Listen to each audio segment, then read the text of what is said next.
The following presentation is brought to you by the Realm Network.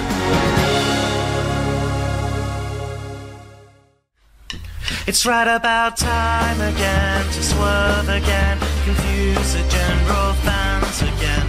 Add another swerve and then... Oh shit!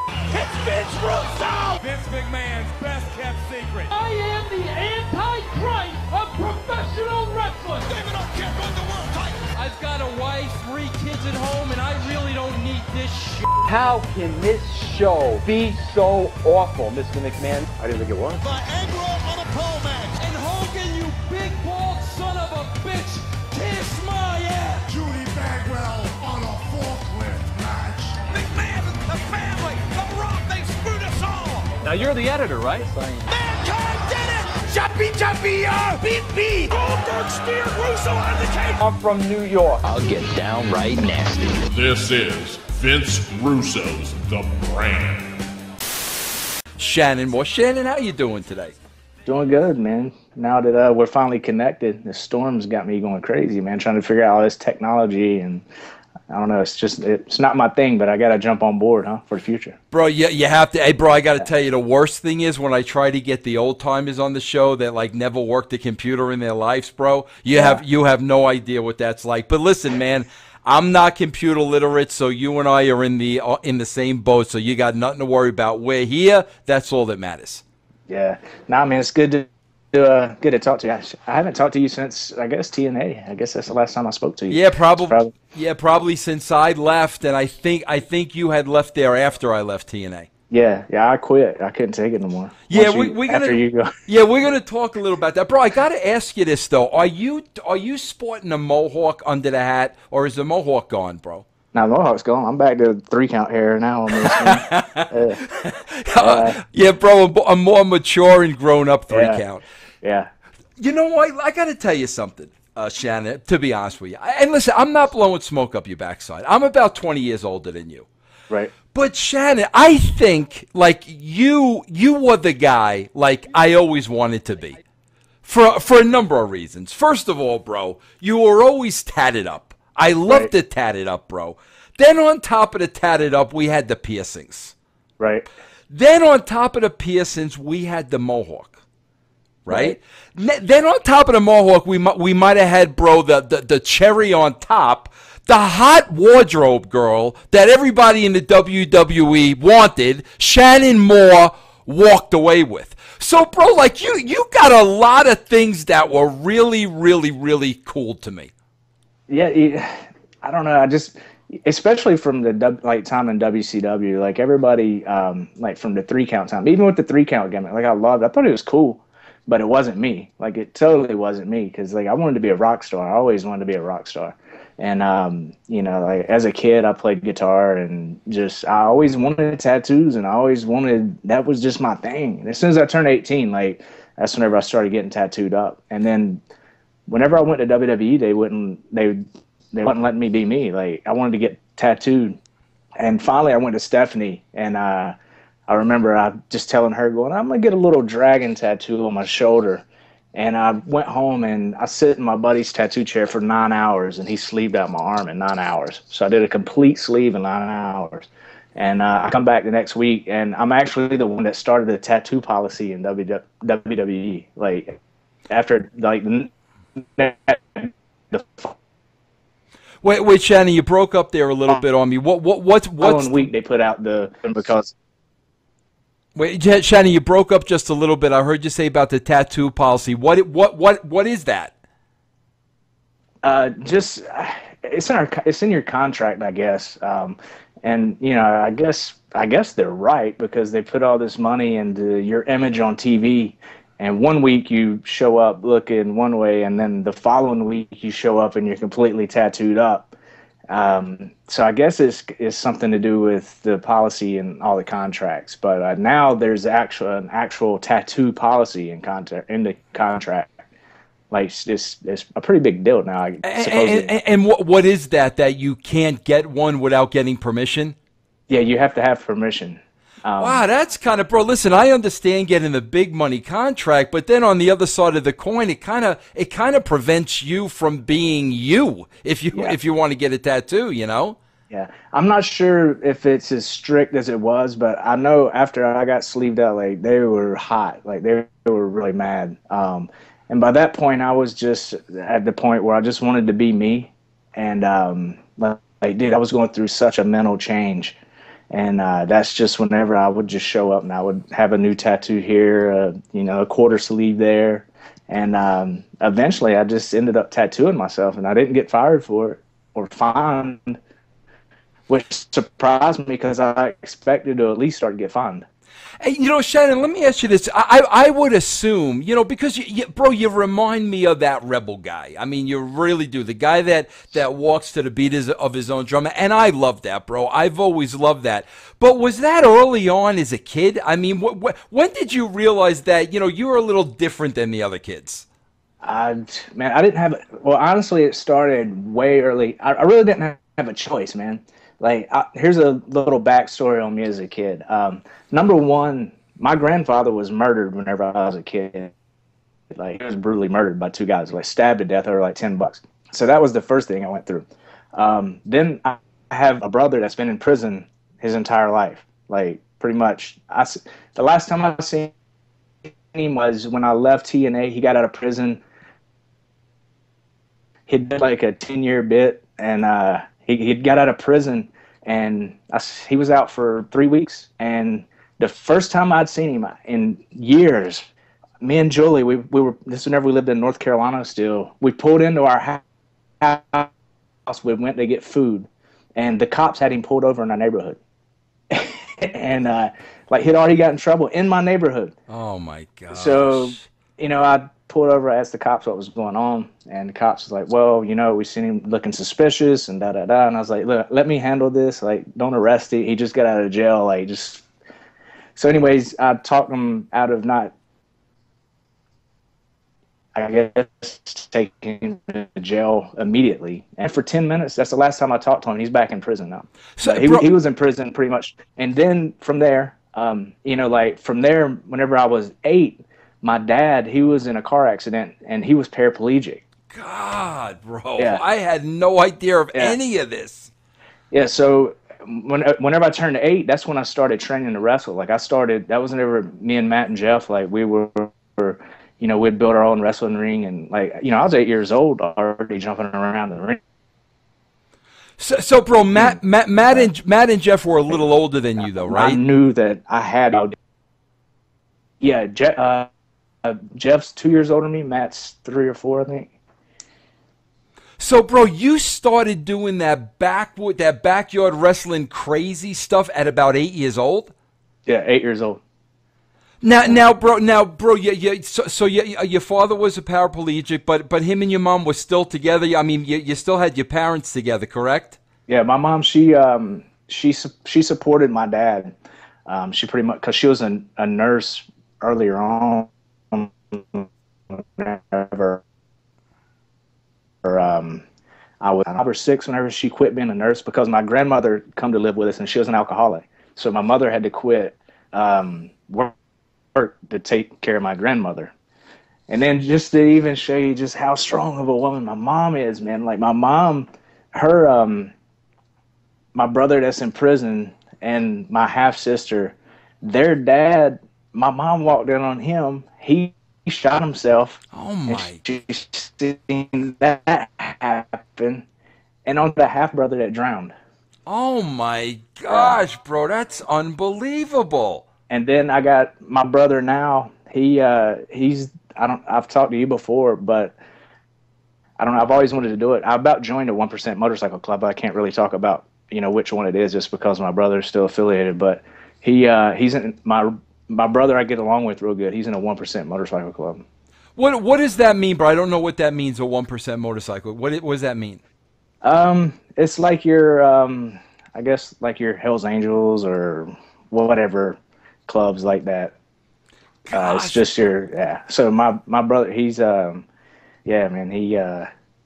which is weird because he never rode motorcycles. And this is what I was going through in TNA. Like, mentally, like me and you, that's what you had left. And I kept talking to Pat Kenny, Simon Diamond, about, because I was, at the time, I wanted to, and I talked to the motorcycle club that I wanted to join, and they were going to let me document the whole deal thing with TNA and do a realistic, like because Sons of Anarchy had just come on, it was real hot, Right. or it was a couple of seasons in, and then once I left, man, they did that motorcycle thing, and I was like, man, we could do the real thing, like we could have did the real. Yeah, the Aces and 8 gimmick, they did one shot. So Shannon, so I'm assuming with all this trauma going on in your life and starting backyard wrestling, with the Hardys when you were about 8, I guess that was your release, right? That was how you kind of mentally got out of the situation of everything that was going on around you.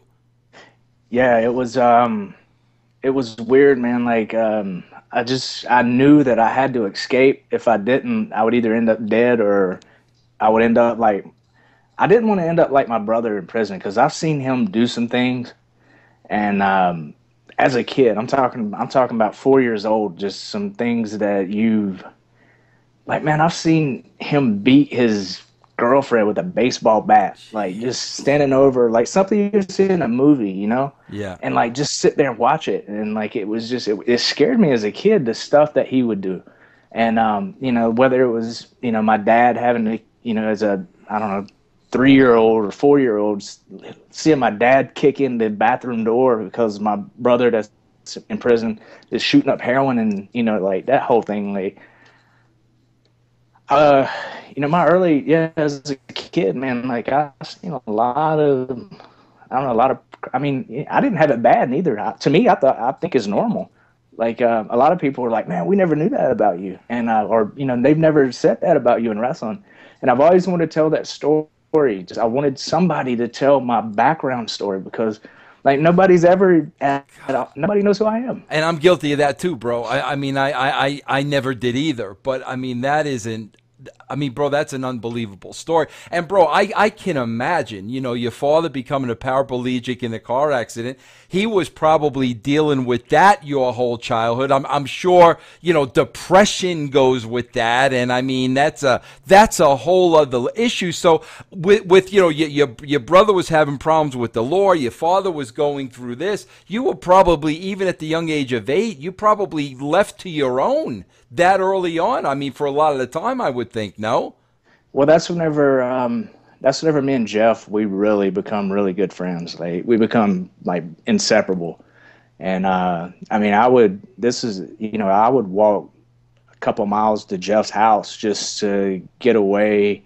And I'm 8 years old now, and me and Jeff, like, we went to school together. Like, whenever we moved away from where all the drama had happened, and as soon as we got out of where, like the drama was going down, like where, my brother was constantly, getting in trouble, and my dad, it was Cameron, North Carolina, where we moved to. That was, I was like 7 years old, and it was like my dad's escape, like he finally had got his family away from this area that he wanted to get them away from. And whenever I moved there, that's whenever I met Jeff. And then shortly after, that's whenever we just become best friends. And it was like, he helped me with a lot, like Jeff did, just from early on, just as the whole mental, like forgetting about all that stuff from before and going, look, you know what, you can be normal, and there is like a normal side of things like out there. And then from there, that's kind of when wrestling kind of consumed us.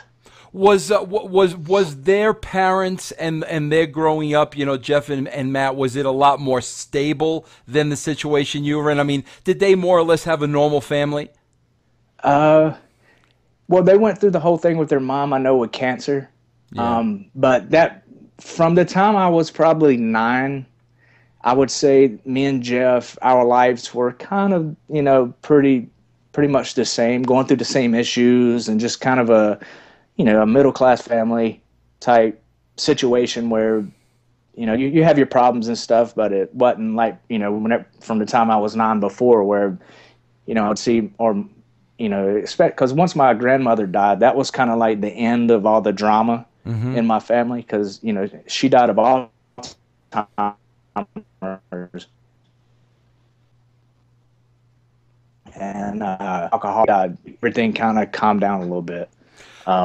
But it took a long time, man, before our family, they finally just kind of be normal, I guess. Yeah, I mean, you know, Shannon, it's just like you know, like I'm sitting here scratching my head, hearing all this for the first time. I had no idea, but you know, man, it's almost shocking that you're kind of sitting there a normal guy today. I mean, man, I can't imagine how many kids, 8 years old, living in that kind of environment, you know, grew up to be totally effed up. You know, but why do you think that didn't happen to you? Because of wrestling. Yeah, that's the only good thing I can say for me. And you know, money, fame, all that bullshit, whatever. Like I've never really had. You know, it's cool. It's cool to be recognized, but as far as the money goes, like, man, I've made money. I've lost money. Like, we're gonna die broke, or you're not gonna take everything with you. So, like, money just it doesn't mean nothing to me. It really, as long as I can eat and I got a house, and you know, it's cool to have some cool gadgets here and there. But yeah, man, I think you just got to have a drive or motivation just to break that mold or that cycle, because just it can be a vicious cycle. I mean, I very well could have ended up just like my brother, easy, the one that's in prison. But wrestling, that one good thing that it put me on the road, or it sent me to practice. But even after I started wrestling, man, like I'd always been an athlete. Like, I played baseball and everything, and I was well on my way to be a pro tennis player too.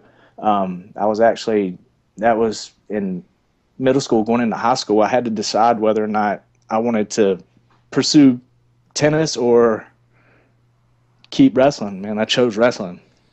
Now, were you guys doing a lot of other stuff than just wrestling? Because, you know, a lot of kids that age, you know, skateboarding and extreme stuff, and you know I know Jeff and Matt are into the motorbikes and all that stuff. Were you guys doing a lot of that stuff together at the time, or I mean, did you guys all know early on? Listen, wrestling is it. Wrestling is what we want to do, or were you doing a bunch of other things? I was doing a lot of stuff. Me and Jeff, we were the motocross guys. Matt, he rode four-wheelers here and there, but me and Jeff, we were, we always built tracks together, and, we was always riding motocross together. I mean, whenever I rode a motorbike or just a motocross bike like a car, like to school, or I would ride it like a car. Like cops, I didn't care about cops. Cops, when they'd chase me, I'd run from them. Yeah. They'd go talk to my mom, and that's just the way it was. I'm not stopping. What are you going to do? Put me in jail? That was just our thing. That's what we did. But yeah, I played, I played football through middle school. I actually got a fighting in 6th grade year, and it was funny because first time I've ever, other than trophies in baseball, first time I'd ever been recognized, like on a public, like where everybody comes and they give out these big awards. I got the Fighting Scots Award, and that's for being academically good and also being the best athlete in every sport. Like, that's for playing baseball, football, tennis, and everything. That's for being the all-around best athlete in your class. So I was up for this award, and my coach, he told me like a week before, he's like, "Hey, I'm just letting you know, you're going to get the Fighting Scots Award. Just don't do nothing stupid." And the day before the award presentation, I got in a fight in the lunchroom, and they ended up having to mail me my Fighting Scots Award. But I did get the Fighting Scots Award. Well, you had a fight for it, bro, to get it. So it all made sense at the end. Right? So Shannon, at what point, you guys are into motocross and all this stuff, and you're doing all these sports, but at what point now does wrestling become the thing? Probably 9th grade. 9th grade, I would say started in, like, everything started getting serious in 1993, 94. My first match at a show was 1995. And that was probably my freshman year, and I just wanted to hit the road and just start wrestling full time. I didn't care if I graduated. So yeah, I'd say my freshman year, that's whenever going to school didn't even matter. Like I hardly even show up. Did you wind up finishing school? Yeah, I graduated. I missed, dude, but it's weird. My high school was so supportive because by the time I reached my senior year, they knew, I guess they knew that I was so passionate about it. And coming from our high school too, like there wasn't a lot of people that I guess have made it in something. And by this point, like, Matt and Jeff, they just started doing jobs at WWE. Mm-hmm. And, but we were, we were doing stuff everywhere, just all over the East Coast. We were driving everywhere. And I was a freshman. That's probably, whenever I was a freshman, that's whenever we started traveling. But my senior year, man, like I started like really venturing out deep, like going to Nashville to MCW, and like I missed 65 days my senior year. And I still walked this, I walked across the stage, got my diploma. Yeah. And I missed 65 days. That's incredible. And it's, it had to come down to a vote of them going, look, this kid, because I was on TV by that point too. Like I was on syndicated TV, and, there was a lot of stations that, we were on TV. Like the teachers would be at home and see us on TV. So I guess that helped. So it was pretty neat. It was pretty cool. Now, prior to that, Jeff and Matt, they had a makeshift ring like in the backyard. Is that correct? Yeah. It was a trampoline turned into, I guess, kind of a ghetto wrestling ring. Now, Shannon, there must have been, like, please tell me about it. There had to be some wicked injuries, no? Actually, the first time that I wrestled Matt on that, like, Matt was 16, and, he was a lot bigger because, the growth, between a 9-year-old and a 16-year-old, like, there's a big difference. Big difference. Weight-wise, especially now, like, after wrestling some of these big guys, you really know what 20 pounds, 30 pounds can do. And Matt tried to big league me. I didn't really like Matt at first because he tried to big league me, and we was doing like a top rope suplex. And Matt tried to like bounce me off the pole, and then like slipped and like dropped me 3 times, about broke my ribs. And I just remember like laying on the bed in their basement, and like, man, I was hurting so bad. And I was like, this fucking sucks. And sorry, my language. And Matt comes in, and he's kind of, just being all arrogant. Like, Matt's Matt. You know how Matt is. Like, he's got an arrogant vibe. And Jeff come in and cut a promo on Matt. They both got in a fight just because I was Jeff's buddy, and it was a big deal. But it was because I was, me and Jeff was already really tight, and Matt didn't. I guess he didn't know how tight we would all end up being, but. Yeah. Now they wound up though getting the break before you, Shannon. They went to the WWE before you went to WCW, correct? The year, I think it was the year before I went to WCW. That's whenever they went. They finally signed with WWE, something like that. Bro, I don't even think they know this story, and I don't want to pat myself on the back, but. I was sitting at Vince's kitchen table, and it was just me and him. And it was when those, Matt and Jeff were like just doing jobs. They were just doing jobs as the Hardy Boys. And I remember sitting at Vince's table, like telling him, bro, you have to sign these guys. You've got to give these guys a contract, because they weren't on the contract yet. They were just jobbing here and there. Yeah. I mean, this was probably, bro, like 96, 97, around there. Yeah. And I just said, bro, and eventually out of that conversation, he gave them a contract. But I was reading something about you today, bro. I don't know if this is true or not, but I never connected the dots before. Now, was Chris Canyon instrumental in you going to WCW? Chris is the reason I ever got a break. Now, how did that happen? I would never put you and Canyon together. How did that happen? I don't know. Well, actually, you can see behind me, you see the stack of tapes. Like, I just started going through all my old tapes. I would physically, like, my VHS tapes, like cut them and paste them and make these demos and stuff. And Matt and Jeff, they had signed, like me, out of the group of guys in North Carolina, like I was the one that wasn't supposed to make it just because of my size and my age. I was so young. It was a big man sport. Like, you know, I wasn't 6 feet tall.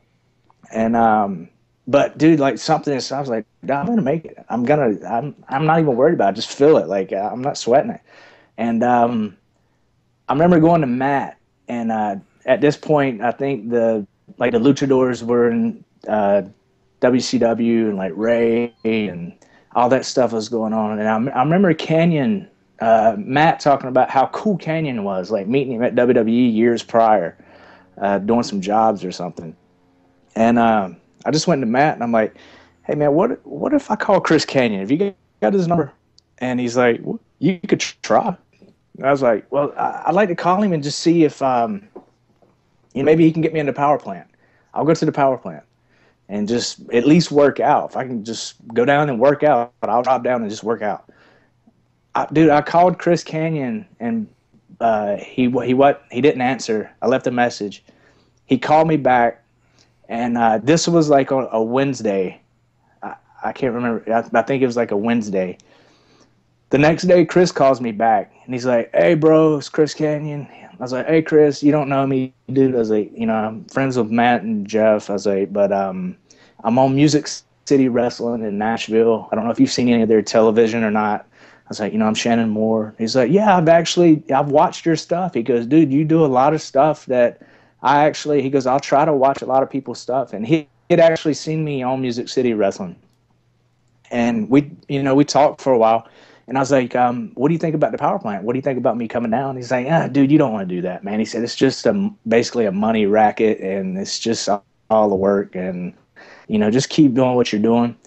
That night, I'm pretty sure it was that night or over another night, he had a meeting with Eric. And Eric gave him the permission to hire 21 cruiserweights that was 21 years of age or younger. Wow. And what they were going to do, and you'd have to ask Eric, but from what I heard and from what Canyon told me later, their idea was to do Tough Enough, but do it like a road rule style. Mm-hmm. I guess where you put 21 guys in a house and they learn how to wrestle, and you know, you film the whole thing, and there's button heads and, you know, the whole deal. But the next day after that meeting, Canyon called me. He goes, bro, you're not going to believe this. He said, you're hired. He said, your contract's in the mail. I need your address. He said, you're making $45,000 a year. Jeez. You're hired. I didn't have to try out because Canyon had seen me, and I got hired on the spot, like, boom.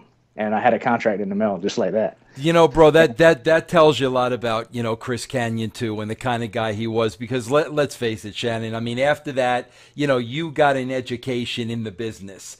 And, I mean, we all know the tendency in the business is for guys to usually protect their spots and not bring in anybody that's a threat. That says a lot about Chris Canyon, man. I love that guy, and I really miss him. But that says a lot about him right there. He, dude, I mean, I owe, you know, I've 20-some years of wrestling. That's great. I owe it to Chris. You know, anything I have, I owe it to him. Like, you know, I never would have met Julie. I wouldn't have my house. I wouldn't, you know what I mean? Like, well, anything. But Shannon, I think you owe me a little something for the 3 count, bro. I owe you a lot. I'm just busting you. Bro, I got to tell you, I'm sitting here laughing because, bro, I get ripped for so many things. Listen, I love 3 count, bro. I love the you guys going out with the circles, and I love the whole gimmick, bro.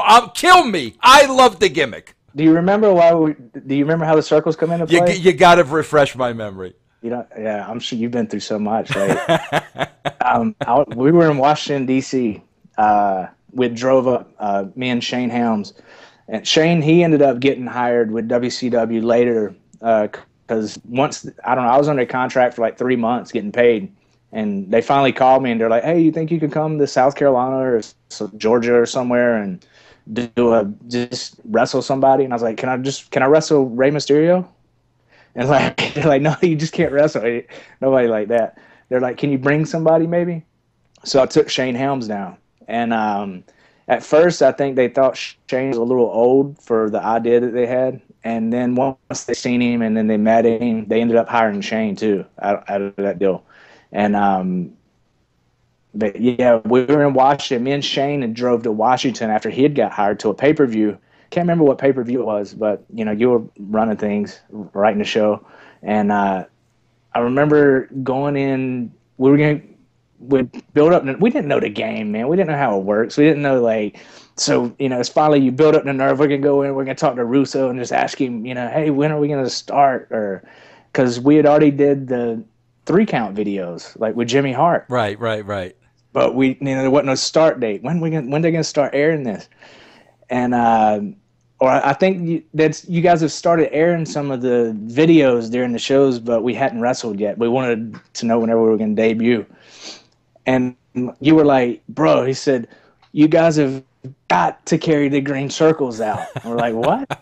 But what happened, I guess, in editing, whenever they did the whole green screen, the green circles was, it was going to be us dancing on water or a waterfall, like TLC. Right.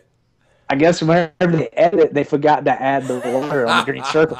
So it was just us dancing on these green circles. I had no idea, bro. That's a great story, bro. Like you're the one. You're like, no, you guys have got to carry those green circles out. And then Ellis or somebody cut the green circles out of plywood, and they were heavy, and you couldn't swing them. It was. But yeah, you're the one who. I'm pretty sure you're the one who's made the call for us to carry the green circles to the ring. But I listen. I always give credit where credit is due. Like, I'll never forget Jimmy Hart in my ear every 5 minutes. 3 count, baby. 3 count, baby. 3 count, baby. And then Jimmy, yes, Jimmy. We out him a lot for that too, because even before we made it to you, even before we were, you even knew who we were. Chris Canyon, I think Chris called us and was like, man, you guys should go down to the power plant, because we were under contract I've been under contract for 5 months now. I'd already paid cash for a house almost before I ever even wrestled. And he's like, man, y'all got to do something. If not, you can get fired. Like, you're just sitting at home. Like, why don't y'all just go to the power plant? And man, we went to the power plant, and Dale Torber, Mike Sanders was down there. And at first, it's funny because I've talked to Mike, and we've laughed about it too, because they were just dicks, just because we were so young. But man, I'd already been wrestling for years, and then you get down there, and these guys are just starting. They're all big and jacked up and gassed up. I'm 18 years old, but I'd already been wrestling for 6 years, and these guys, I was like, man, Del Torberg, dude, what are you doing? But going down there, we ended up leaving. Me and Shane, we built up the nerve to go to Paul Orndorff and tell him we're leaving, and everybody's like, dude, you know what's gonna happen, you know how crazy he is, right? And we hadn't heard none of the stories about Paul, shoot stories, you know what I mean? We're just kids, right? I wanted to go home. I was ready to go home. I was ready to go home and ride motorcycles. I wasn't standing there with these guys that are trying to learn how to wrestle.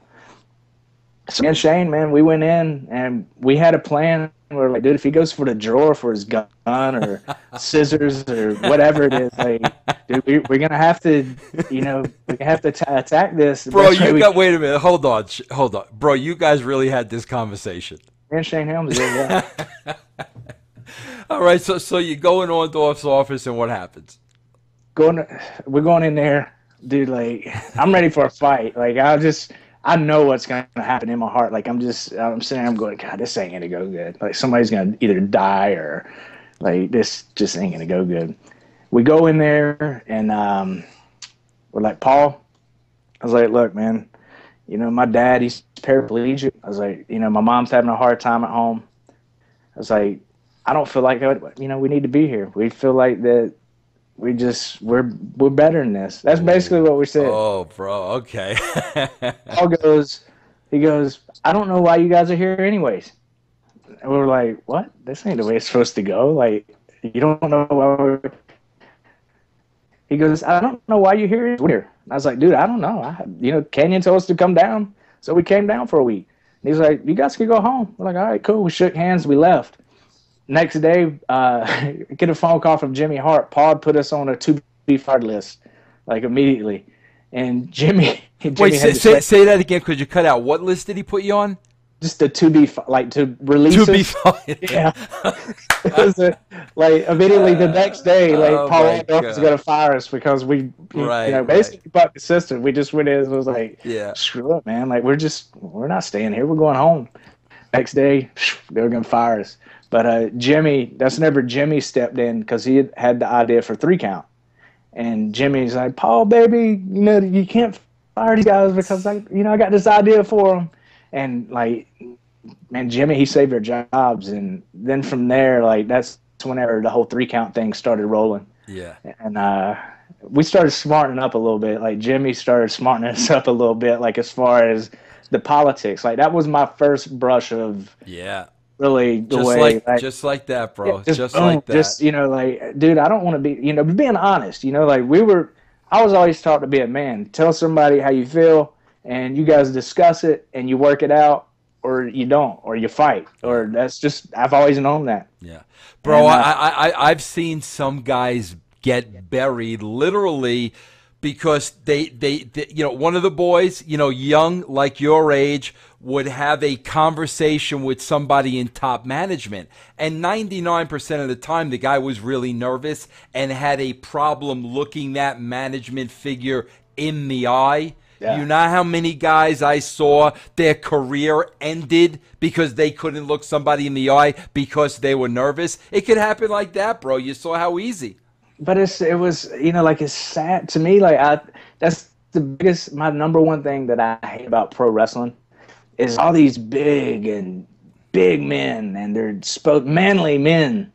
But it's like the biggest cowards you ever see when it comes to just being honest with each other and just, bro, just tell me. Just be straight up with me. Tell me. Like, don't go. If you go home, I'm going to fire you. Yeah. That's Bro, all you got to tell me. Why do you think it's that way, though, Shannon? Why do you think Orndorff couldn't? I mean, I don't want to pinpoint him out because I know what you're saying. It happens across the board. Yeah. But why do you think, like, because I agree with you. A lot of times in wrestling, guys just can't be straight up. Why do you think that is? I think a lot of it comes probably from probably the 80s, I guess, worried about your spot. And especially back then without guaranteed money, like guys probably trying to make sure they were on the next show to feed their families and making sure they stay in that spot. And I think once the guaranteed money came, it even got worse. I think they were like, it's, like, but I don't know, you still can, you're not going to go anywhere. Like, honestly, Paul had his spot, like, dude, I'm no threat to you. Yeah. Like, I don't want to sit behind your desk. I'm only 18. I want to be on the road and all that. But Shannon, you know what I always used to say, bro, and I still say it to this day. And I'm talking to you, and you're at home talking to me, bro. You know how many times I've said in this business, it is so hard to be a nice guy and have a career in the wrestling business. Yeah. It's almost impossible. Bro, I know so many nice guys that are like on the outside looking in because it just wasn't in them to play politics. Right. And a lot of times in wrestling, man, if you don't play that game, they're going to chew you up and spit you out and not give a crap. I mean, you mentioned a guy like Mike Sanders. Another guy, nice guy, a good friend of mine is Disco. Like the nicest guy in the world, but man, bro, it's like if you don't play politics in that business, man, you're going to be on the outside looking in. I was the same way in a lot of ways as well, and it's just freaking unfortunate, I can't even imagine being like in your where you were, like in your spot as far as writing a show or just being in charge of the show, because early on, not early on, I'd say probably. Once I got fired from WWE after the whole WCW thing, I kind of understood the politics, and I seen just like somebody like you, like with your job, like, okay, because I knew it was bad for me, like dealing with the whole political thing. But what about somebody like you that has 20 people, coming to them that worried about losing their careers, losing their contracts, that need to be on TV? What about the guy that the whole roster comes to try and help save the day? But then you have somebody that I'm sure that the whole political game on up the chain that you have to, that you have to make happy too. And if they're not happy, then it's like a snowball effect. Shannon, when I came in, there were so many young guys at WCW, and they were like stuck in the middle of the card because of politics. And, I came in seeing all this talent, wanting to get those middle guys to the top because they deserved to be, and they were being held down politically. Now, you got to understand, I'm not an idiot. I knew that the veterans were going to kill me behind my back because in their minds, they're losing their spots. In my mind, we need to roll over WCW with younger talent so we can continue to go on. But at the end of the day, bro, I did it and I got killed for it, but I did it because it was the right thing to do. I knew they were going to bury me. I knew what was going to happen, but in my heart of hearts, I knew it was the right thing to do. So, when, 3 months in, when they said to me, well, we're going to go in another direction, I was like, fine. I knew I did the right thing and what they needed. And, I don't have any regrets. So let me ask you this, though. When you left WCW, when WCW closes up, and now you go to the WWE, I think this is 2001, you went there for the first time.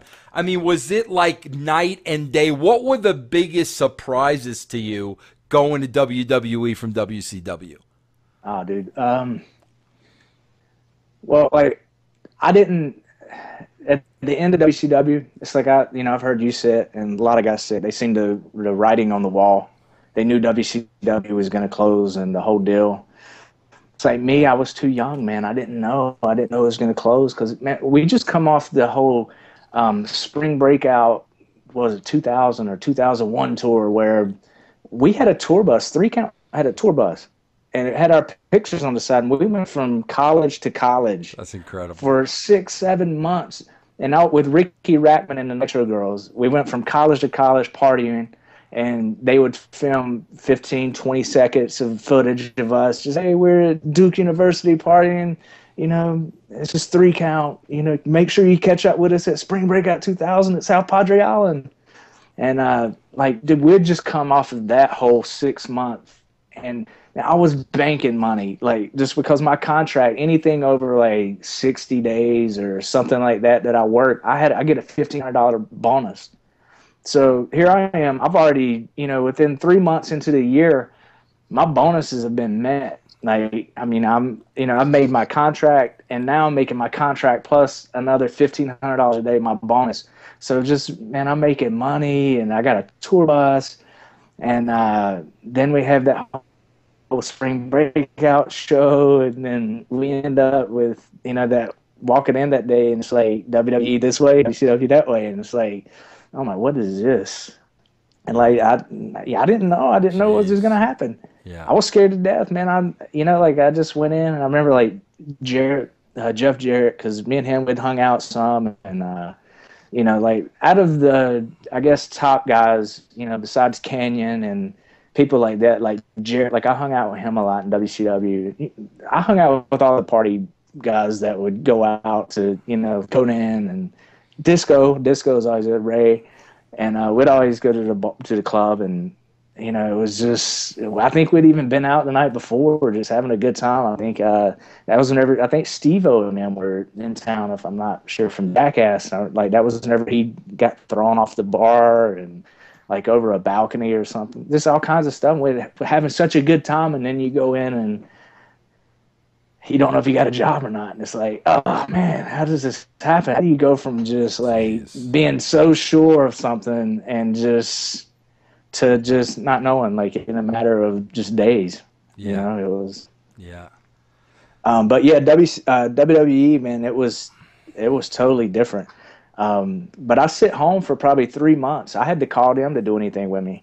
They didn't even. So another thing too. This is me being me. Everybody had meetings with JR, and Johnny prepped us on the whole how WWE's different. whenever you fly down and you meet with JR, make sure you dress nice and just don't say nothing stupid and the whole deal. I missed my flight. Didn't call anybody. Didn't worry about it. I'll be all right. Because this way it wasn't WCW. You miss your flight. Right. I'll get on the next one. Right. Get a phone, dude. But then I get a phone call. You better be on the next flight, or you're fired. And I'm like, whoa, this is different. Okay, I haven't seen this before. But I end up making it down to JR, and I'll never forget it, man. Walking in and just completely. I was so used to being around people that I could feel like I could approach anybody, whether it was you or even Eric or just anybody like that, Canyon or Sting or I was young, but I'd already been on the road and I felt like I was a little bit established. Mm-hmm. And I remember walking to the room with JR and he's just on the phone and won't even look at me.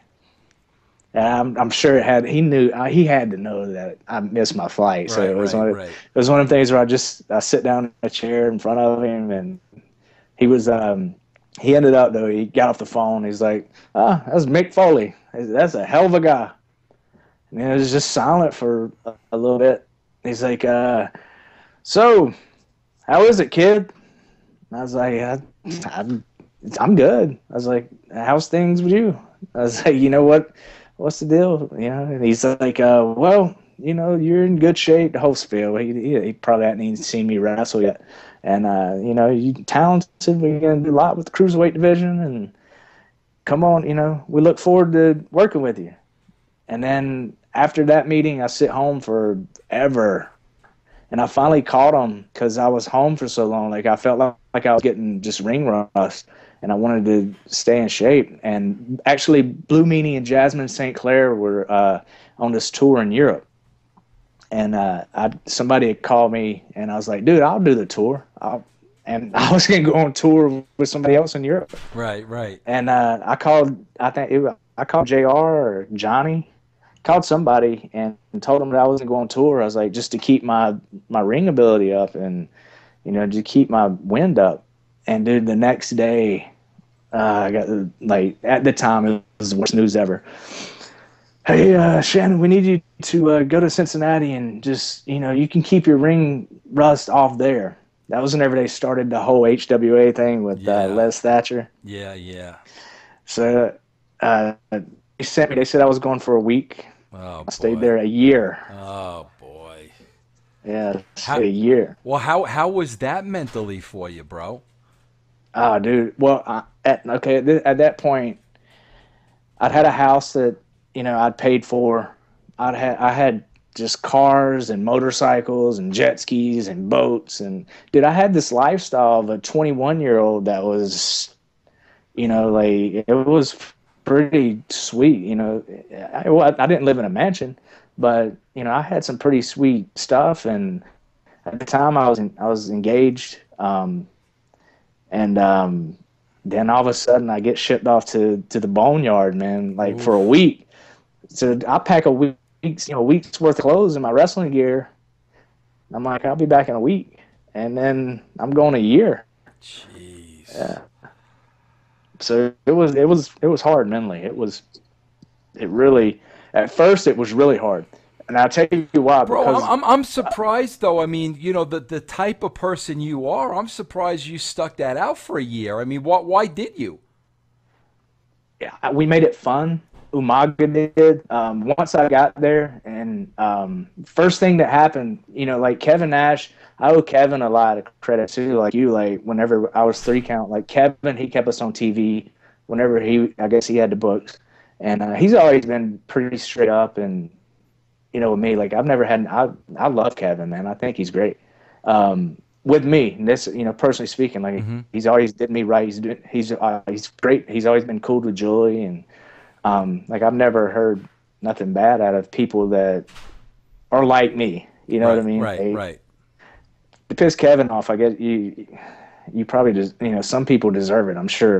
He's a straight shooter. Some people, I can't stand. Well, you probably deserved it because you're a dick. Yeah. But with me, Kevin was always cool. And I don't know how I got labeled as being Kevin and Scott's crew. I don't know if it was because I was still like wearing high techs with I never forget it. And like there was a whole crew of guys in the ring, and I had like an $80,000 Mustang, and I just parked it right at the front door, like, boom. And I get out and I got my high techs on. I got a backpack and I just walk in. I didn't know what to expect, and Les Thatcher's running camp, and I walk in the door and he goes, look, it's part of the NWO. It's Kevin Nash's boy. And right off the bat, get labeled, like, as far as being Kevin's and Scott's boy. Yeah. And it was just one of them things where I was like, how, like, I've never heard that before, like, being labeled as being part of that crew, like, with me. And it was just weird. And right off the bat, he didn't like me. I don't know what he would say now, but we ended up becoming, he's seen how hard I worked and how hard I trained. But dude, once I met the guys there, and we just had a good, solid group of guys, and Umaga ended up like telling Les like we wasn't doing more of his drills. We're running camp ourselves, so we took the camp hostage basically. Mm-hmm. We partied hard, but we trained, man. We went in, we did our 3 hours of training. We went to the gym. We bought beer. It was at the club every night. And I mean, dude, I took all my guns with me too because I love guns. Mm-hmm. And that is another thing. Like with the MAGA, like, dude, so much stuff happened over that HWA period. I mean, some guys didn't make it out. Some guys died. Some guys, I don't know, like OD'd, and some people. Just so much happened over that year, man. Like looking back, it was the funnest year of my life. One of the funnest years that year because of the group of guys I was with. I mean, Charlie Haas, Jamie Noble, Johnny Stamboli, the Bull. Mm-hmm. He was there. I think Mike Sanders was there for a while. I can't remember. I think Palumbo. They would all come through. Like some of the guys that already had got put straight on TV, they would come in for like a week at a time and stuff like that. But dude, finally after I lived the extended stay for about, I don't know, a good 2 months. Wow. And we were at a bar, and Jimmy Yang actually had met this chick that she was the manager of an apartment complex, and he started banging her, and he he actually got us this raid on these apartments, dude. And like 30 guys ended up in this apartment complex, and I mean we're the pool. I mean you can only imagine like the boys taking over an apartment complex. It's starting to sound more and more like college. That was it. I look back and that was my college experience. Yeah. Was whenever they sent me to developmental, and like I hear guys now, like especially guys in TNA. I've heard them say it, like, I would never go to NXT. Like, dude, we were in Cincinnati, Ohio, where there would just snow and in the winter, and then, summers, there wasn't a lot going on in Cincinnati except partying and whatever trouble we got into. Like, dude, I can only imagine being in somewhere like Orlando or Tampa where there's an ocean and beaches, and they got just the women and the how could you not want that? How could you not want to get paid to learn your craft in an area like that? Yeah. It don't get no better. Yeah. So Shannon, let me ask you this now. So now after a year you go up to the WWE. I always wanted to ask you this question, and more of it really pertains to TNA. Because I was more involved with this than the WWE, and we're going to get to that in a minute. But I want to ask you this first. So now you go up to the WWE. You've got this history with the Hardys. Before you ever got into WCW professional wrestling. Now they're established in the WWE. Now they're on top. Now they're stars. So now you come in and you got a history with them, and obviously, you guys are boys. Do you felt that hurt you more than helped you, or did that open doors that you might not have been able to open on your own? Or, was this, okay, this is the Hardys boys, and you know how it works. Whoever's got heat with the Hardys, we're going to keep Shannon down. How did that work out, following them to the WWE after having an established relationship with them? At first, well, I think the time period helped me a lot too. I think the fact that we were starting to evolve from the big man to the smaller guy, like wrestling, like exactly where it's at now. I mean, it's average size guys now, or even small guys now, and especially WWE. But going from, I guess, because the business was just changing as a whole, it really didn't affect me. They never had to really pull any strings, and I don't think they had a lot of heat with people. There wasn't at that point, because it was so early still. Like, at that point, I don't think that they were the type of guys that have heat. And because at that point, I really didn't have no heat with nobody. Like, I was being me. And I at this point, like, I still wasn't up to par with the political game. Like, I didn't get it. I just didn't get it. I didn't understand why I was sitting in developmental, but I'm glad that I did go to developmental for that year, because I learned a lot about the WWE style, and I learned my wrestling got 100,000 times better from WCW in that year, because I wrestled. I mean, I was wrestling every day for a year, and it was, not just a 6-minute match like being on the road. It was 3 hours of training and doing stuff. But yeah, I don't think Matt and Jeff, I don't think it really affected me at all, because they had, Michael Hayes was their boy, right off the bat. Like, me and Michael, we were cool. Every time I'd get called up, like, just to go do a dark match or whatever, or, if they were going to be close by, like, I would always be one of the guys that WWE would want to come and do Heat or Velocity, or I can't even remember what shows it was in. But, I got along with everybody. Nobody, I really didn't. At that point, there wasn't no reason for, to worry about that. Like, it didn't affect me. So what happened at the end of that tenure? I think it was about 2005 or so. How did that come to an end, the first run with WWE? The first run with, HWA, WWE shut HWA down, long story short. Put me on the road. There was like a handful of guys that made it out of that. Me, Jamie Noble. There was a handful of guys that made it to the, back on the road. And then from there, man, like, I was always looked at as that Ricky Morton, and like a lot of people would always tell me that they're like, we want you to be the Ricky Morton babyface. We want you just to sell and then do your moves or whatever you do at the end, and that always sum me up to being Ricky Morton. And that's not who I am. I'm not that clean cut babyface. Like, I didn't want to be that. Like, I wanted to be this larger than life character, and I wanted to be the next Ultimate Warrior. I wanted to be a character, like.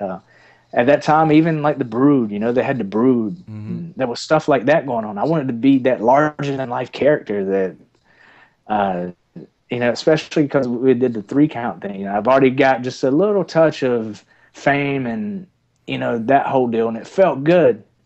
But I could, at that point, I was starving. I was going, man, I wonder what it would be like to be you and be that character multiplied times 100 and actually get that.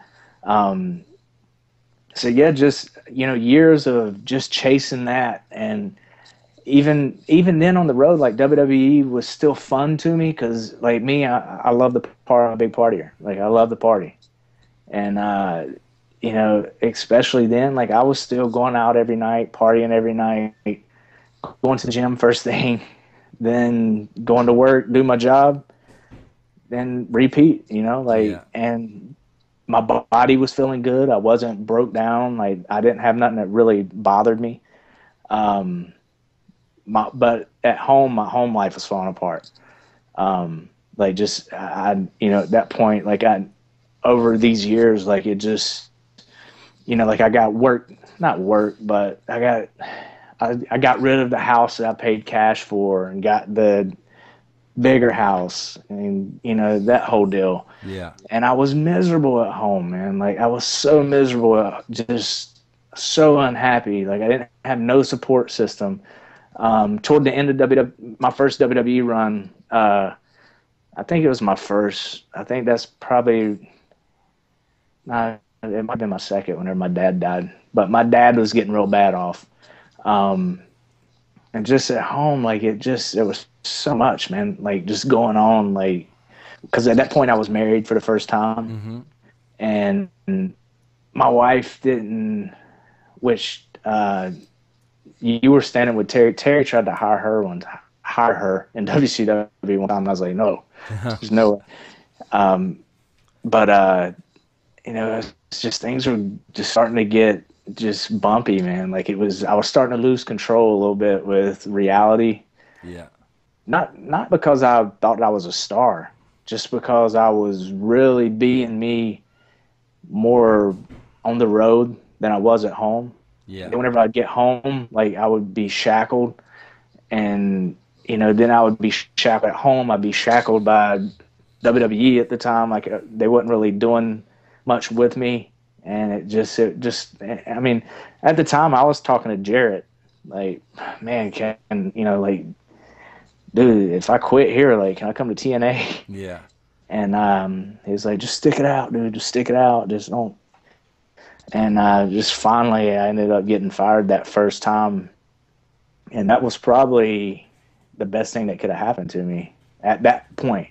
Because that's whenever it really smartened me up as far as having something outside of the business to fall back on. And, like I didn't have that cushion no more that I'd had for years. Yeah. That every... Shannon, let me ask you this, and it's a little bit of a personal question, but I think it's important that I ask you this, because the thing, as I'm listening to you talk, and we're talking about, 2005 here, where you're still very, very young. You're still very young. You got a taste of money. You got a taste of life being on the road, and, you're talking about the tour bus with the 3 count, almost the rock star lifestyle. Now, towards the end of the first run of WWE, you're starting to feel a little stress, a little pressure, problems at home, your dad passes away, etc. I have to ask you this question. Listen, that's the perfect scenario and the perfect storm for 99.9% of guys like you to fall in with drugs and alcohol and painkillers and prescription meds, yada, yada, yada. Being so young, having money, being on the road, stress, it's like the perfect storm. It's almost like it's not normal not to fall into that lifestyle. Were you able to stay clear of that? Were there ever any issues? Because like I said, it boggles my mind because you're going through all this and you're so freaking young. I've partied with just like the rest of the boys. I did everything. I never had I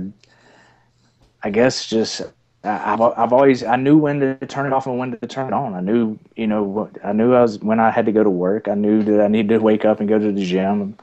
And then when I was at the bar, I partied.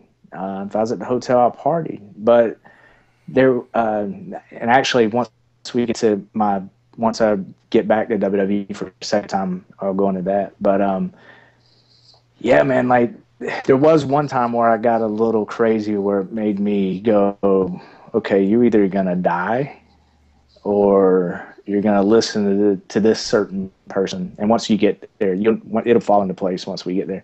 But yeah, like for pretty much my whole career, like I've been able to keep it together and party hard and then go to work and train. And but again, I'm going back to the stories you told me of your background, and like, I don't know how you were able to do that Because I mean, you know, like I said, you know, 8 years old, everything going on in your life, and you know, your brother with crime and all these things, and you know, now you're so young with all this money. Like, where did this discipline come from? It had to come from someplace. And let's face it, being around the boys, Shannon, a lot of times they're not the best role models in the world. So when you talk about, you know, I got to be up, I got to be at a show at this time, I got to, you know, I mean, I could drink, you know, but I know I got to be at work tomorrow. Where did that come from?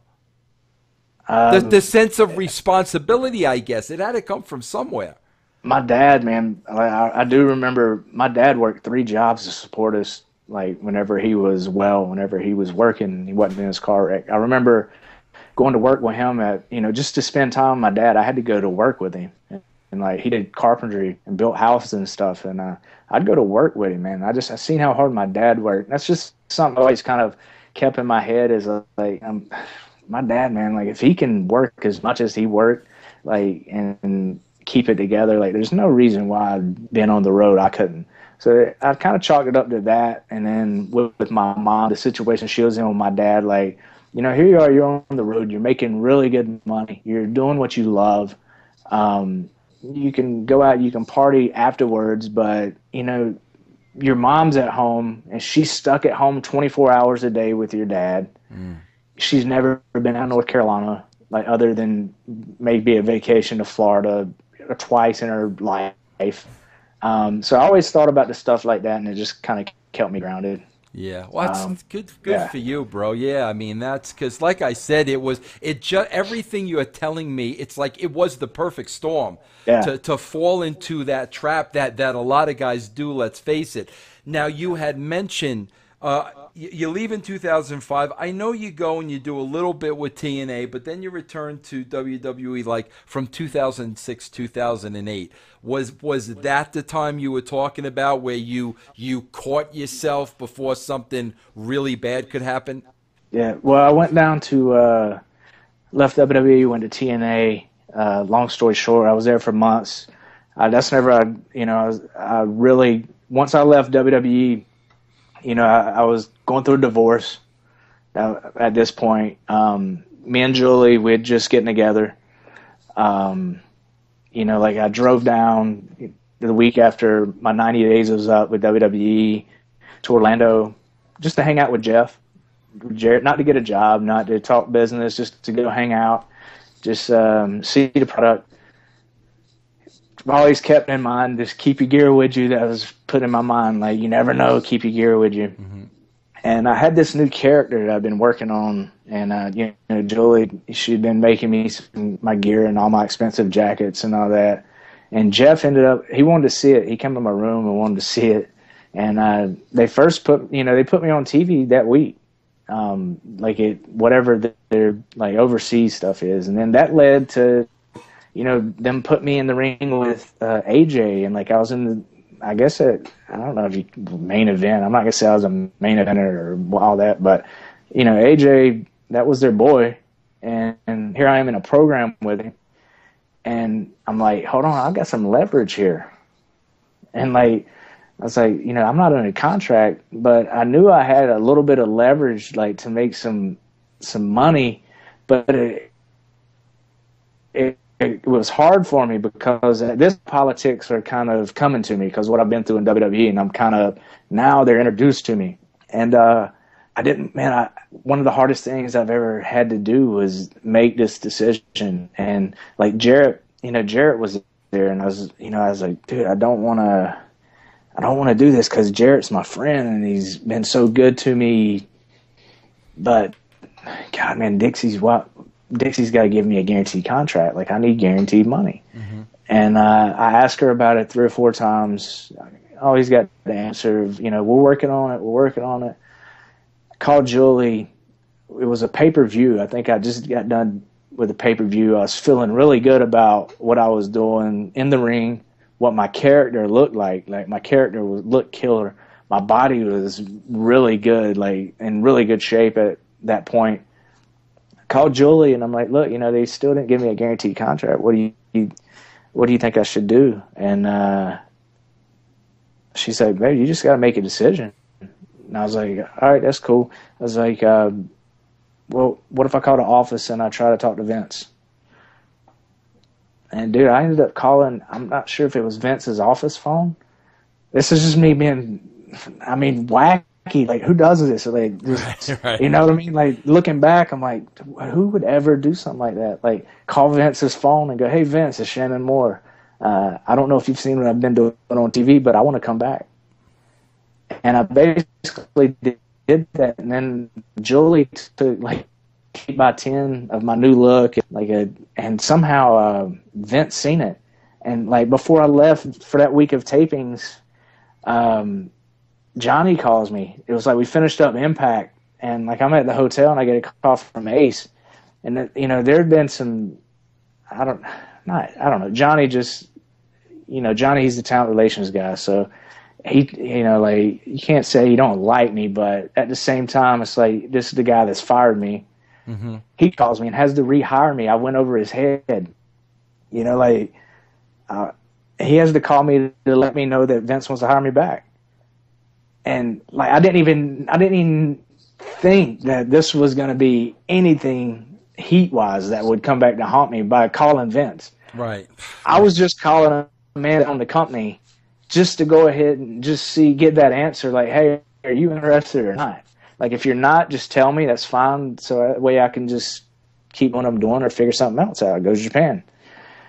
And, you know, then Johnny calls me and he's like, hey, you know, we got a contract coming your way. We can bring you back.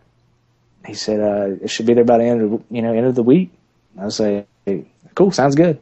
And I remember I had one of my buddies with me down there, real hardcore, like probably one of the toughest guys I've ever met. He was with me. And he's all tatted up, like, on his head, and, like, he's about 6'4", jacked, just been in and out of prison. And it wasn't 5 minutes after Johnny got off the phone with me, Jarrett called me. Like, that's how quick the two companies talk. You know, like, at that point, and Jeff goes, hey, I guess we need to talk about something, don't we? And, it broke my heart, man. Well, how did he know?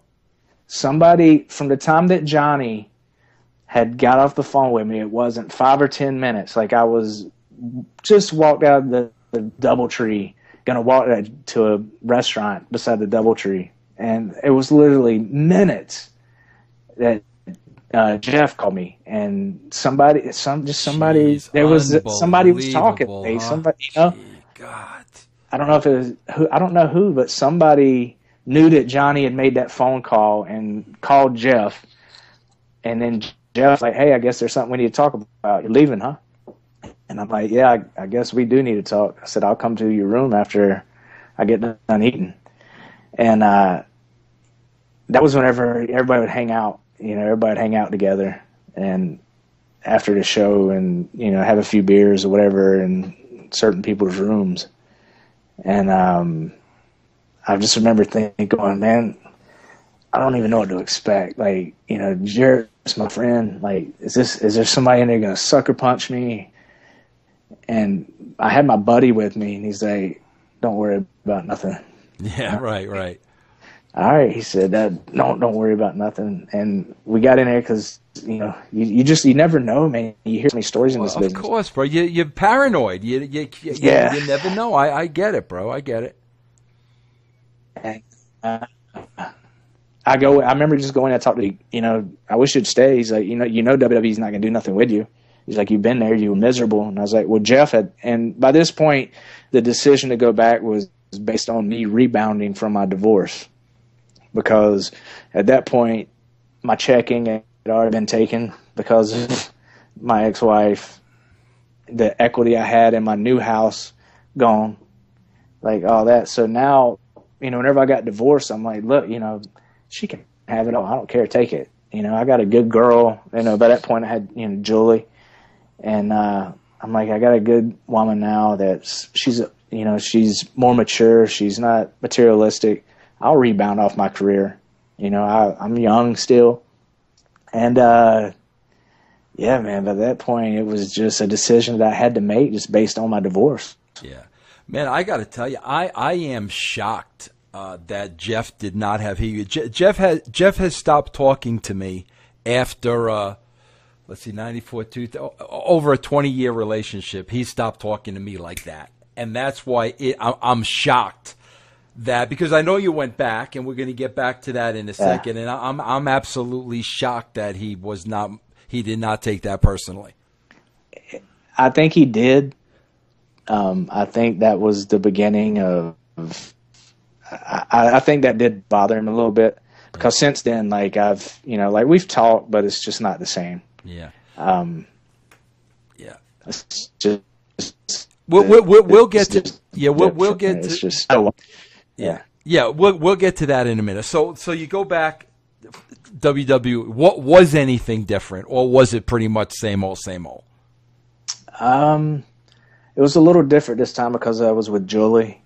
Me and Julie, our relationship had, from the first time I'd been there, like, it really grown, and we actually might have been married by this point. Or close to it.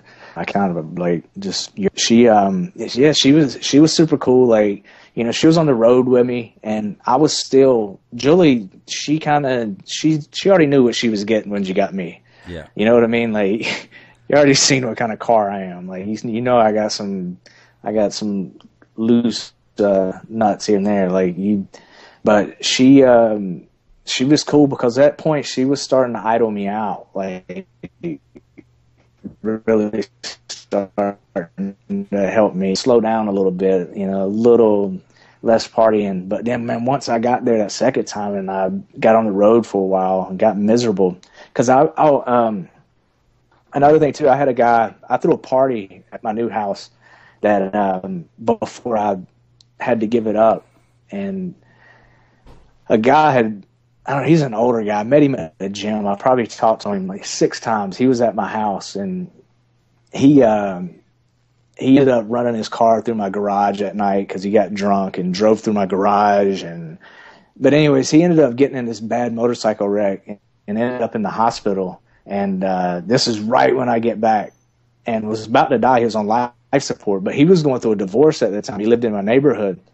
And the night that I had my party, his ex-wife, I guess, was like spying on him. She drove up from Florida to spy on him. And then later that week, like, I went back on the road on the house show loop and all that. He had gotten this bad motorcycle accident. They had D-ball testosterone tablets in his bag at home, or she did. And she actually emailed WWE, the attorneys there, and said that somebody that works for them is the reason that her husband's about to die and on life support, and she was suing me. Oh, God. Like, this, as soon as I get back, like, I'm already, like, the WWE lawyers called me. Well, I was at SmackDown. Like, I get called into talent relations, and the lawyers are on the phone. They're like, hey, you're about ready to get sued by a lady because her husband's about ready to die. I'm like, what? Yeah, you might want to, you need to call this attorney, or you need to get an attorney or something. And I'm like, oh, man, I'm just getting back. Like, how's this happening? Like, this is never going to fly with Vince or talent relations, because I knew, like, going back after I'd already done it, I went over to talent relations to get my job back, and it's just a heat game, like, I knew I was going to have heat going back, and it was going to take a while for me to get that heat off of me, but then this kind of piled on top of it. And I remember, like, talking to Jolie, going, God, what did I do, like, to deserve this? Like, I can't help the guy who was taking the gas and wrecked his motorcycle drunk. Like, I wasn't there at the bar with him whenever he left. Like, it wasn't my fault. So she's like, just go talk to Vince. And I go on to Vince's door, and before I could get there, like, Paul Heyman and Johnny, they both stopped me, and they're like, you don't want to go involve him in this. And because at that point, CM Punk was getting ready to be introduced. Mm-hmm. And they're like, you don't want to go talk to Johnny or to Vince about this. And I'm like, no, I want Vince to know, because, if I'm going to get sued or arrested or something like that, like, I want him to know my side of the story. So I'm going in. And I remember going into Vince's office and explaining to him what was going on with this lady and her husband, and why the WWE lawyers were hearing about this whole, I guess, guy getting ready to drop dead because of me at home. And he told me not to worry about it. Vince was cool. Like, every time I've went to Vince one-on-one, like, he's always been so super cool to me. Like, as far as getting an answer, it might not be the answer you want. Yeah, yeah. And I think that's where people, they misinterpret Vince, is they can't handle that don't work. It don't work for you. Yeah. And like then that's what he said. He said, until it's a big issue, don't worry about it. Just do your job. So what wound up happening with it? Julie called like the next week. I went home, figured out who it was, went back on the road, and Julie ended up calling the lady, and we'll fight them in court. And they own this big carpet business. And Julie's like, look, if you don't just drop this with my husband, I don't even think I was her husband then, or we had just got married maybe. No, we weren't married. But anyway, she's like, if you don't drop this with Shannon, then we're going to sue you for defamation of character, because you're calling his work, telling him, you're rubbing his name in the ground, and you're telling all these people, because she did some other things too, like just trying to run my name in the ground, because, she couldn't handle the fact that her husband come to this wild party I had. And, she took their personal reasons, kind of put it in my business life. And now I'm steaming hot, man. Like I'm super hot. That happened, man. And then the whole CM Punk thing started to happen. And basically, I know why I got hired back, because I was the Prince of Punk, and TNA had trademarked that. Like, whenever I started doing the whole Prince of Punk thing, but I didn't even know who Punk was, because at the time I didn't know he was in Louisville, but those years that I was already on the road, I totally lost touch with the independent scene. I didn't know who was up and coming really, unless they were from North Carolina or I seen them at shows. Like I was completely I didn't know who CM Punk was. But now looking back, I knew somebody seen the way I looked with the mohawk, the Prince of Punk, the theme at the time. They're like, we could bring this punk style, or he's punk rock, but he looks kind of punk rock back. And I think I was brought back just to introduce CM Punk, just because he's, as far as his straight edge, I think it was one of those things which, obviously they, it had to be, man. It had to be just with the because I had the tattoos and the mohawk and and like Punk was tattooed. He had long hair. It's kind of the same kind of. I'm not saying that they made the right decision, obviously, because Punk made him tons of money, and he's a hell of an athlete, and he, they got their money out of him. So I mean, I can't. Hey, Shannon, I want to ask what you, they did with me. I can't say. Yeah, I want to ask you this, because obviously you brought up Julie a few times. I don't want to take for granted everybody knows who she was. Julie is one of the wardrobe girls at the WWE. She's been a wardrobe girl there for a very, very, very long time. Was that difficult, bro? Like, listen, you know how the guys are. I mean, you know how they are. Now, all of a sudden, you're not only dating, you're in a very, very serious relationship with somebody, that's around these guys, all the time. That had to be a difficult situation for you, no? It was. There was a couple of times where it was hard, with the boys just being the boys. Yeah. For me to keep my composure, not fight somebody, there was a couple of times where I did, either pull somebody aside or, it was hard. It was hard, because, and one thing I always went through too is, like, I never wanted to be with a female that was in the business because of how hard it was. but she's just different, man. Like she can handle, like Julie's a bad chick, man. Like she can handle herself. Like I've seen her, like with a man, like God, she's got a sharp tongue and she's not afraid to put somebody in their place. Like, so she pretty much, I seen how she could handle her own, and it didn't bother me at all. It just never bothered me. Yeah.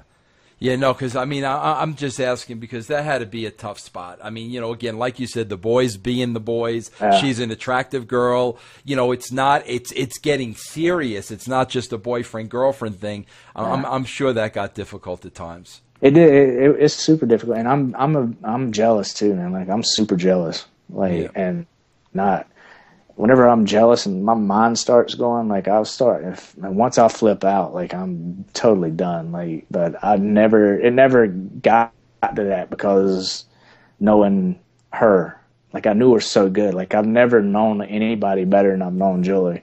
That's including my family. I mean, down to my mom and my dad. Like Julie, we'd been on the road with each other. We just learned everything about each other. And I've seen her put some of the guys in their place and tell them. How long have you been married now?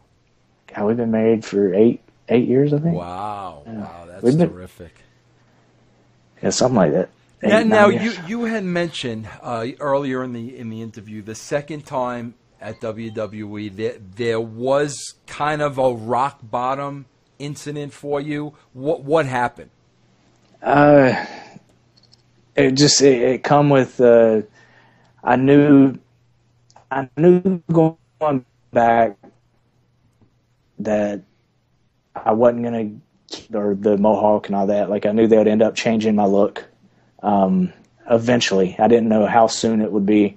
I knew I would go back to just being in just that good hand, and I was okay with that because I knew I was gonna get guaranteed money at first.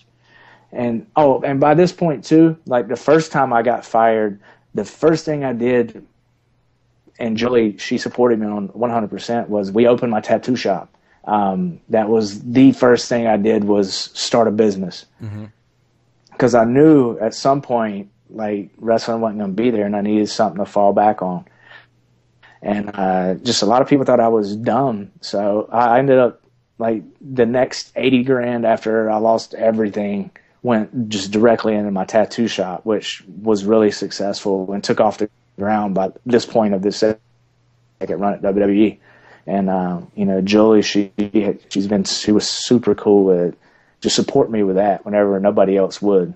Whenever everybody else was like, dude, you're crazy, a tattoo shop, you don't even tattoo, because at the time I didn't tattoo and I knew I wanted to do it. And after I talked to the mayor of the town that I put it in, and he was a wrestling fan, and he offered me a spot. He's like, if you want to put one in town, I'll let you lease one of my spots to put it in. Nobody else will allow it. And on the lease, I didn't even have an artist or know nothing about the tattoo business other than just getting tattooed. So I ended up signing a 3-year lease on this building that I had no clue what I was getting into or anything, just to have something to fall back on. But the tattoo shop had taken off at that point too, and had a side business.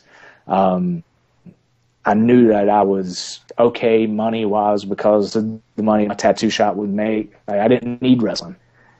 And then with all the drama that comes with politics and whatever on the road with wrestling, by this point, I was partying harder, drinking harder. And then there was one night, like, I don't know, man, I'd been drinking liquor all night long, and I'm sure I was, like, taking whatever, and just I ended up, one of the WWE writers was at the bar. I don't remember which one it was. He had something to do with Kane's movie, and apparently I tried to fight him at the bar. And I was blacked out. I didn't even know I was at a bar. Like, I didn't remember nothing until I still don't know exactly what happened, other than what, like, Kevin Thorne had told me and what Julie had told me. And something happened. I tried to fight him at the bar and knock him out, or went up to him and shoved him or something. And dude, I just remember waking up going, Like literally the night that I went out that night, I woke up like 3 days later. Like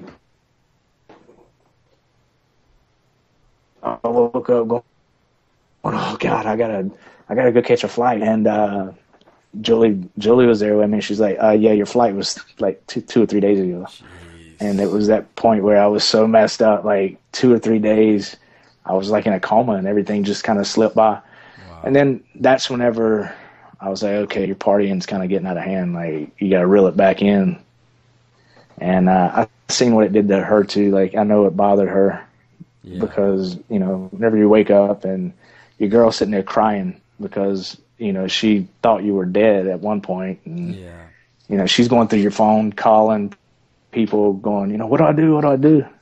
And whenever I seen her, it broke my heart that I did that to her. So it just kind of, it made me start reeling it in a little bit. And by now too, like the WWE drug testing started kicking in like shortly after and all that. But I'd already started reeling my partying in before that. Yeah. Shannon, I want to jump ahead. To, you know, TNA. And this is a little touchy subject, but I want to talk about it because it does concern you. And I was there, and I had some feelings on it, and I want to see what your take of it was. You went back to TNA, I think it was 2010. Okay. Now I kind of know this, you know, through Jeff, you know, being close with Jeff at the time. I know, you know, the plan was to bring Jeff Hardy in. You know, your best friend in the world. And I know at that time, you know, Jeff Hardy was having a tough time. You know, he was struggling, you know, with his demons at that time. And I mean, he was just in a really, really tough place. Right. And I know, you know, in talking to Jeff Jarrett, you know, we were going to bring in Jeff Hardy and you know, you more or less were going to, you know, watch over Jeff at that time just to make sure he was okay and everything, you know, was okay. Because like I said, he's great now, thank God, but he was at a really tough spot back then. Yeah. I remember like Jeff telling me this and Jeff explaining it to me. And I got to tell you, like, my feeling was I thought that put you like in a really, really bad spot. Like I almost felt like it put you in a no-win situation because it was kind of like, you know, if Jeff screwed up or something happened to Jeff or Jeff missed a show or something, it was going to fall back on you, who were more or less supposed to be the guy that was responsible for Jeff Hardy. And I was like, I at the time, I felt that was very wrong because the way I looked at it, I was like, listen, Shannon has a career as well. You know, you can't expect Shannon to be responsible for another human being. It's like a no-win situation for him. How was that at the time? I mean, was it difficult for you going back to 2000 to TNA 2010, and that was kind of the circumstance that you were in? Yeah, it was. Jeff didn't even want to go. Hardy wasn't. He didn't want to do nothing, including we had an MTV. We had a reality show that we were doing. Called, you know, it was the Hardy Show, kind of jackasses. It was just, I don't know, it's not that great, honestly. But MTV wanted to buy the show, and they offered some, and I was part of the meetings. Me, Matt, and Jeff, we flew to New York, and we retained Tupac Shakur's attorney, and he was representing us. His name's Stuart Levy, and he was representing the Hardy Show thing with MTV. And he was going to be kind of the deal with that. And I just got back, you know, been fired from WWE again. And then I quit the business. Like, I was done. I had my tattoo shop, and I was done. I didn't want nothing to do with it no more. I was like, you know, I told Julie, I was like, you know, you go on the road, you do your thing. I was like, I'll take care of the shop at home. And like probably Mago come to see us, and Mago was he was one of my just good friends. Basically, he's a brother. Like we lived together in Cincinnati. He come to visit me and Jeff, and I'd been contacted weeks prior to that about an Australia tour, which ended up being the Hulkamania tour. And I'd been contacted about going on that tour, and they offered me really good money, and I told them no. I was like, nah, I'm done wrestling. I don't want to do it. I got my tattoo shop. Thanks, but no thanks. And that was by, I think, like Orlando. I think Orlando Jordan was doing something with Rikishi's group that was on the Rikishi side of things. And I turned him down, but then Umaga come, and he's like, no, you're going on tour with me. And I'm like, dude, I haven't even been in the ring. I said, I'm going on tour. He said, yeah, you're going on tour. He said, how much money you want? And I was like, well, and Umaga ended up getting me more money, getting me like first class, and I was like, okay, cool. So I went on the Hulkamania tour. The Hulkamania tour, business-wise, for, I guess, to make money and to do the right thing for any kind of business, it sucked. They put from what I hear, like the company got put out of business and all kinds of stuff happening. The shows were good because it had a good group of guys and everybody worked hard. But dude, like we stayed in the hotels and these casinos we stayed in and the bar tabs and just the boys being the boys, like you're like, man, this can't be making no money. Like, yeah, right. How's this even happening?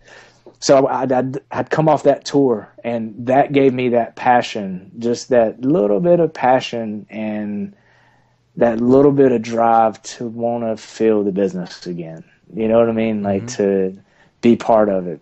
And whenever I was over there, I remember like hanging out with Hulk, and Hulk was talking about going to TNA. And he had talked about Hardy, and just Hulk was he was super cool to me, like over there. And he mentioned Hardy going to TNA. Hulk did at that time, and I was like, well, he's not doing nothing now, man, because I think he had been through his whole drug bust and all that. And he's like, well, I'm going. We're gonna do our thing. There, we're gonna turn it around. And I was like, that's cool, man. And Umaga, he was gonna go to TNA too. We talked about it. And Umaga's like, well, what if we all go? Like Mr. Anderson, Kennedy ended up going. They're like, what if we all just went? So to me, it wasn't even about being Jeff's handler. It was just that little bit of being able to be with my boys again as a group. Like the business, it wasn't about the push. It wasn't about the character. It wasn't about the money. Nothing like that. So when I got home from that tour, a couple of weeks later, me and Jarrett, somehow we talked, and Jarrett's like, do you think that Hardy's interested? And I was like, well, right now he's not. And I talked Jeff Hardy into getting interested. And in that whole negotiation thing, we were going through our MTV stuff too, but Jeff didn't want to do nothing while he was going through his legal situation. He didn't want to wrestle. He didn't want to do the MTV deal, nothing. And I was, like for me, it sucked because there's these opportunities, but Jeff's kind of holding them up, and it was just I don't know. I guess I am the reason that Jeff even thought about going to TNA at that time. So I finally talked Hardy into saying yeah. And I'm like, dude, we'll make it fun. I was like, I'm gonna be right there with you. I was like, you don't have to worry about a thing. I'll just go see how it is. You can quit. If you don't like it, you can quit. And I was like, you need to get your mind off this stuff. And I was right there. Stewart, now we got Tupac Shakur's attorney that's representing the whole Hardy Show thing. And he's representing Jeff with TNA too, the money thing there. But he also wants to represent me.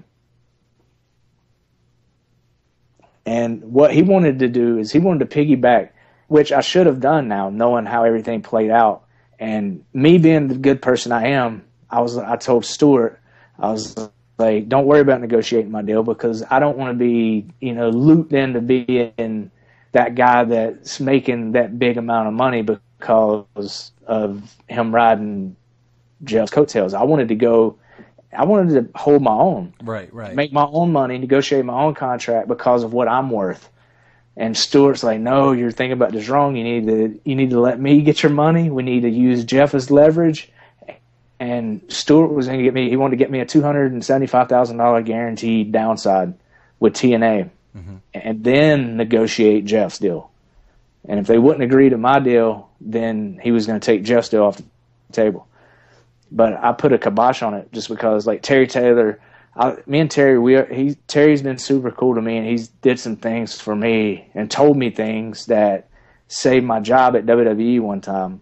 And I didn't want Terry to get the heat of, having to, how do you justify Shannon Moore getting guaranteed $275,000 with a company like TNA?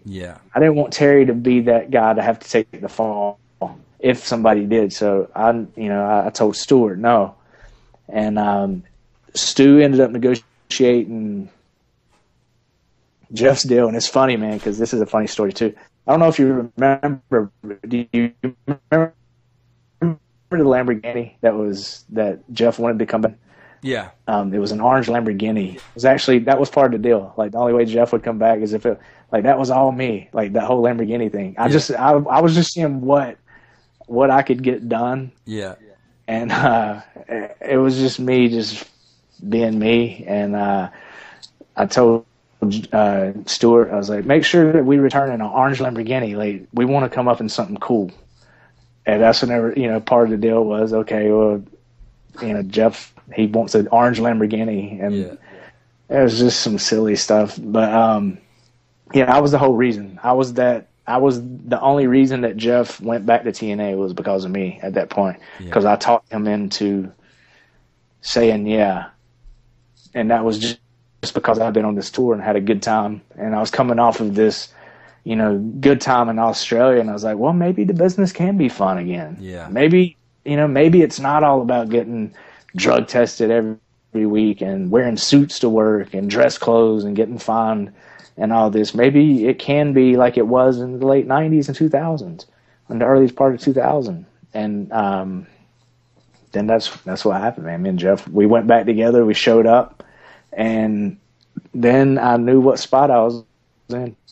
Shortly after, I knew that I was his handler. That's what they looked at me as. I was like, wow, how did I paint myself into this picture? Did you ever? That was hard.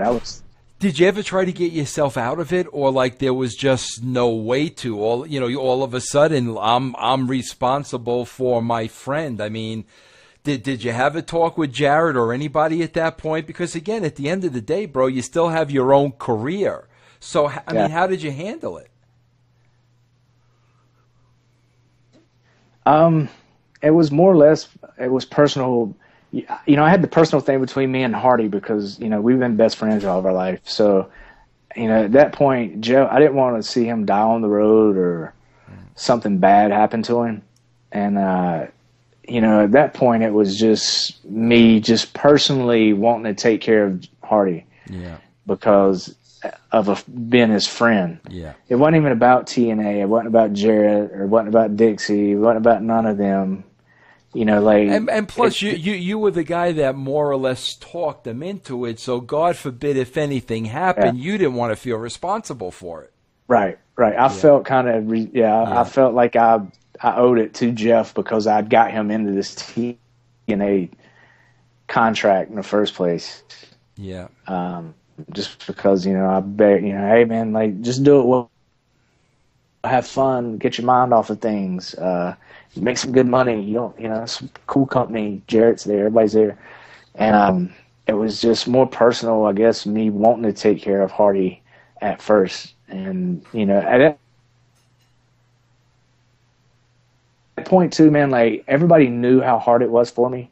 Like, they knew that it was a challenge. Like, so even if I was late an hour and a half, people knew. Yeah. They knew it wasn't me. They knew it was. So, you know, like D'Lo, he was super cool with me. He took super good care of me, like from a show standpoint and what I was doing at the time, because he knew what was going on, man. Yeah. He knew that it was hard to, it's hard to handle somebody like that. I got to tell you something, Shannon. It takes a real friend to do that, because listen, not only do we live in a business, but we live in a very selfish world, and we live in a world where, you know, we all put ourselves first. You know, for you to be worried about him like that on the road and taking care of him and, you know, making sure he was getting up in the morning, going to bed at night, and everything you did during that time, man, that really just speaks, you know, ions about you. Yeah, it was, you know, because at that point, me and Jeff we were still really tight too. Like, we were still riding motocross, you know, whenever he could. You know, we were still doing the things that we did, you know, whenever we were 20 years old and 22 years old, you know, like we were still kind of keeping that lifestyle at home, riding motorcycles whenever we could, fast cars, you know, stuff like that. Like so, I mean, he was my best friend. Like, it was, you know, it was just hard just to walk away at that point with him in the condition he was, for me to go, you know what, screw this, I'm going home. Because I didn't need the money. Like, you know, because I wasn't making a ton. I didn't need the money. I had my tattoo shop. And then, you know, like, whenever we did the whole ink thing, like, that was fun. That gave me a little bit of hope of, you know, something being there, some spark of something being there and actually having fun on the road. And it kind of kept my mind off of Jeff. And toward the end, me and Jeff, there was a situation with Jeff where, you know, he had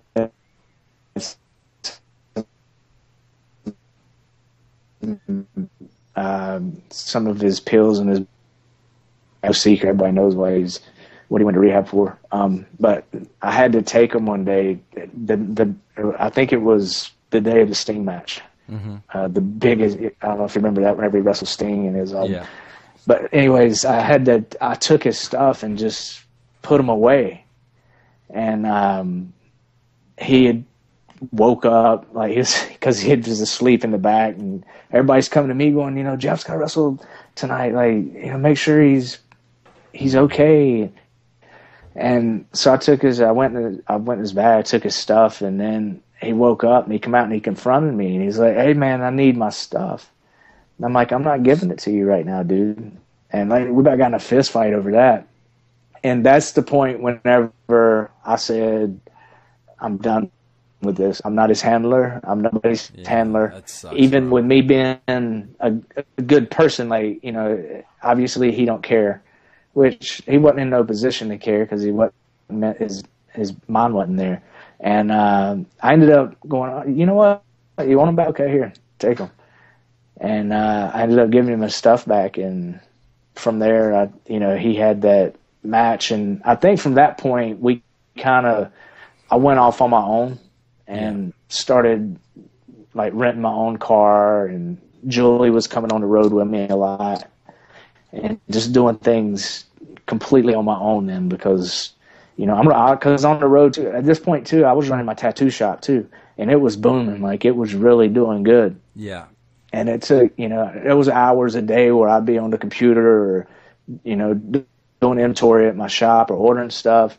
And I was trying to keep, you know, everything with that and wrestling and Jeff, God, you know, on top of being married. And it was, you know, like, thank God Julie was just super strong and right there for me. Like, you know, at that point, because now, like you said, that was just all another mixture to go downhill. Oh God, yeah, bro, what a sucky spot. I mean, to put you. Oh God, bro, you telling me that now, I can't even imagine being in that spot, bro. Are you and him still super tight today? We still talk. We're not super tight, because me and Julie, we ended up, you know, once I sold my tattoo shop, and we got tired of North Carolina. You know, Jeff, once he got, I guess, sober, like, it was almost one of them things where I didn't want to be around him, because, like, I never had the same issues. And if I wanted to, like, if I want to go party tonight at a bar or whatever, I didn't want to feel guilty. Yeah, I hear you. You know what I mean? Like, and there's some guys on the road I see now that's got clean, and like I've been at the table at an appearance or an autograph signing, and like I'll order a beer and I'm sitting there and I'm like maybe I shouldn't be, you know what I mean? Like, yeah, it's that, yeah, absolutely. And yeah. it was the same way. Yeah, it's the same way with him. Even after he'd got sober, that's that's one of the reasons I started getting my own car and kind of doing my own thing, just because I just didn't feel like I should suffer for you made your mistakes. Like, now I shouldn't have to change my lifestyle, right? Because of you, whatever my lifestyle is, or feel weird about it, and it kind of put me in a weird spot. Like, that whole little run it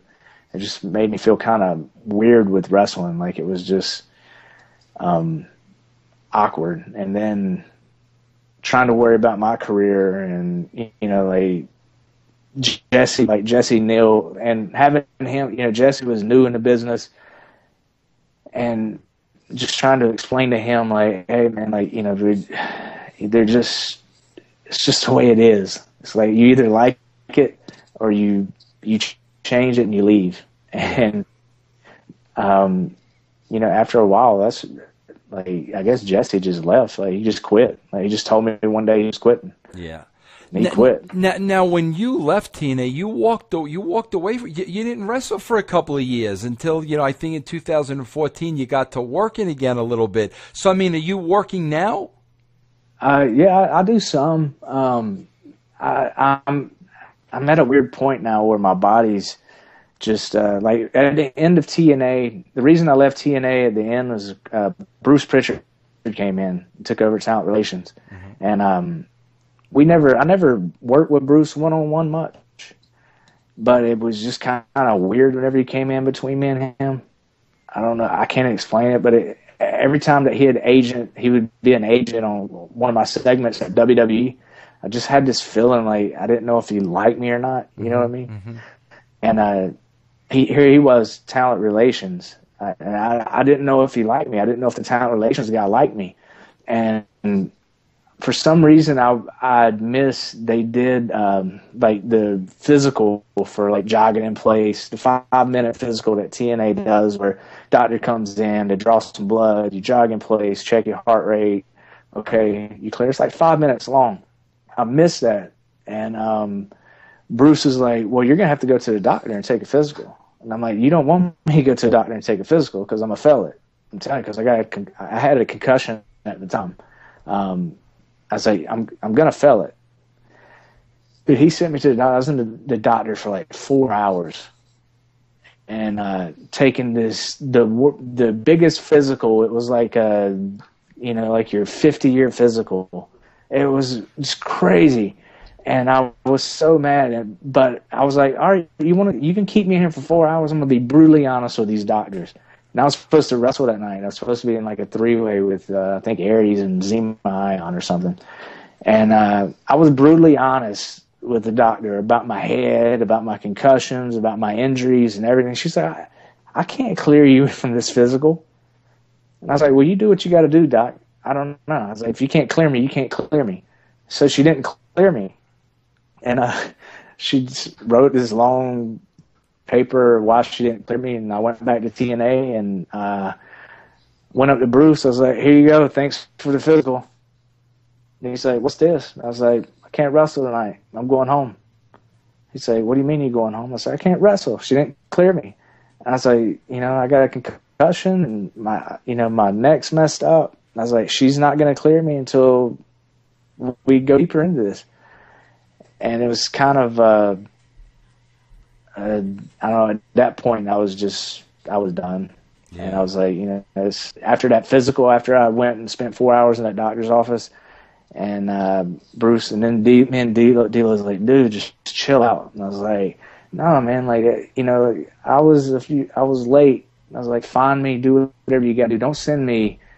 I don't know if it's an example. I don't know if it just happened like that. Like this, that's just the way their physicals are. or whatever. But it rubbed me the wrong way.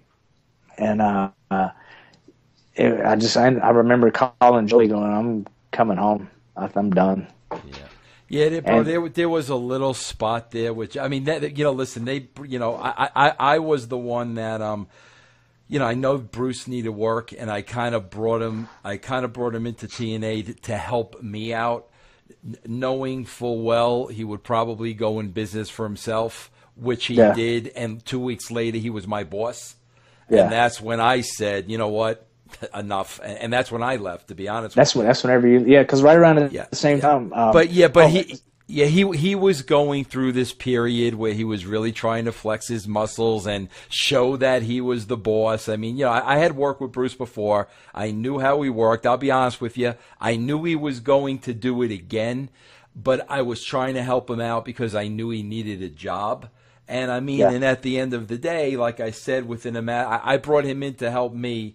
Within a matter of a couple of weeks, I was reporting to him, and that's what I said. Yeah, that's what I said. You know what? I'm done. Well, I was used to somebody too, if I take a physical, I'm honest, man. Like whenever it comes to answering a question or asking me something, it's like I'm pretty honest whenever it comes to things like that. Especially like taking a physical. Like if if I'm getting ready to go take a physical, I'm going to tell you if there's something in my system. Just because, and number one, if I got something in my system I don't want you to know about, I'm not going to take the physical. Right. I'm not giving you something to hang over my head. Right. I won't take the physical, and I'll suffer the consequences, whether it's being fined or fired. Right. If I do have something in my system, which 90% of the time I'm wrestling, or at that time, like I had testosterone, I probably had stuff like that in my system, testosterone, DECA. Just ask me. I'll tell you my neck's messed up. I got a concussion. I'll tell you what's wrong with me. And it was just, at that point, it was just, like you said, maybe it was muscle flexing or whatever, and I just couldn't take it because, and I was at that point too, where, whenever you realize who you are as a person and a man, why can't you just man up and just ask me and let me answer, and then you do your job based on my answer. And if I can't do my job, then I'll suffer the consequence. Yeah. You know what it is, Shannon? I think there's so much, and I refer to it as the wrestling bubble. I think there's so much in the wrestling bubble that we put up with and we accept, and it's like, okay, that's the way it is. That's how wrestling works, and you roll with the punches and you go with it. The problem is the older and older and older you get, the more clearly you see things, and the less appealing certain things like that are. Like that was like my case. I mean, listen, I started in the WWE when I was like 32 years old. I was full of piss and vinegar. Went through WWE, WCW, went through a long time in TNA. But, man, when you start really getting older and it's still the same shenanigans and the same games and the same politics, and, you're getting older and you start realizing, you know what, man, that there are more important things in life than this. And like exactly like you said, bro, if money isn't the issue, because let's face it, Shannon, there are dozens of guys that right now must be absolutely miserable, but they're making the money, and outside of wrestling, they don't know what they would do. But, if you don't have that mentality and you have confidence in yourself and you're like, you know what, I will make a living. I will go on. I've kind of had my fill of this. I mean, I was kind of at that very same point. Yeah, it was to that point with TNA. I just wanted to be treated like a man. Yep. Just man up. Like, just don't tell me something, or don't, if I call you and we're talking and you just don't lie to me. Just be straight up with me. Yep. And at that point too, our mutual friend, I think you're still friends with him, but Frank Smith, the attorney in Fort Lauderdale, we got really close, like it's during that period, because I'd met Frank just being on the road down there, and then Frank he leased that office there, and I would be up there. me and Jeff would get dressed, and Frank, he helped me a lot too, like through that whole situation. Yeah. But that got me, I know that got me a ton of heat just because I had my attorney there with me. Right. And nobody could, for forever, I don't know if it was just that people thought that I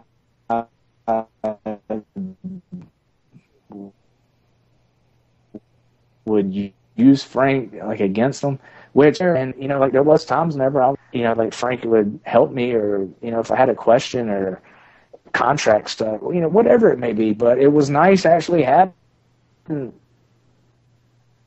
an attorney there with you, or a lawyer, somebody that would call bullshit on somebody legally that helped me tremendously, like Frank did. Like his family's great, like they're that I can't say nothing but good things about Frank and his family. Yeah, no, we're still friends. Me and Frank, we're still really good friends. Yeah, he was there for he was there for me at the end as well. Because literally I was like, listen, you need to get me out of here. I mean, no matter what, I've had enough. Whatever you got to do, and I mean, he helped me out at the end.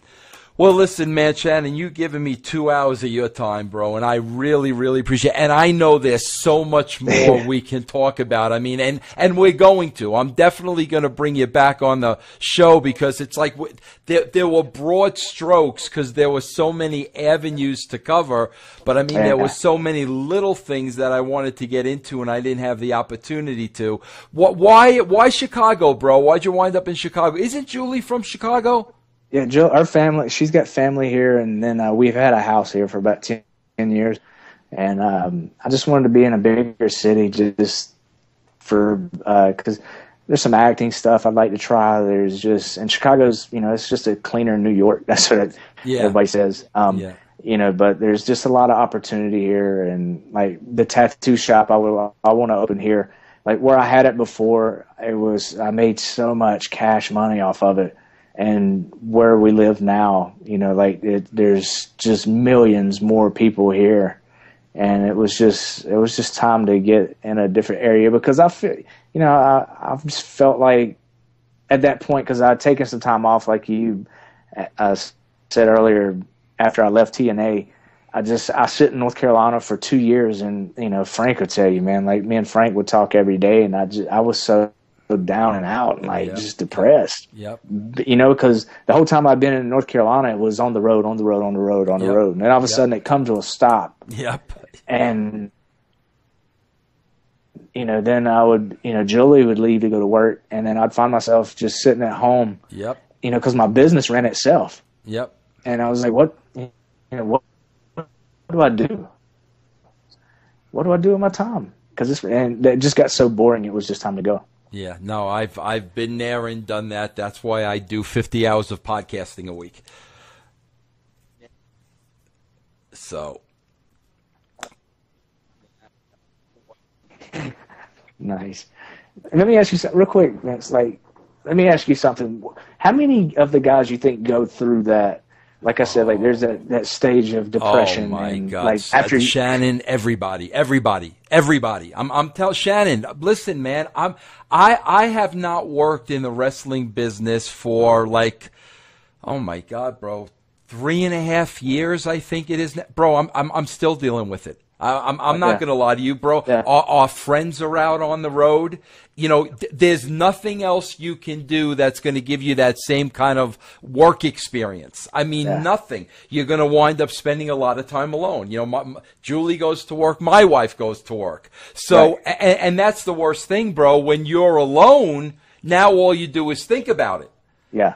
So no, one of the reasons, I swear to you, Shannon, that I really got into this podcasting was not only for my own sanity, but I knew there were so many guys out of work that didn't know what to do with themselves, that I set up a deal with my network that I want to start hooking guys up with their own podcast. I just brought Bill DeMott on.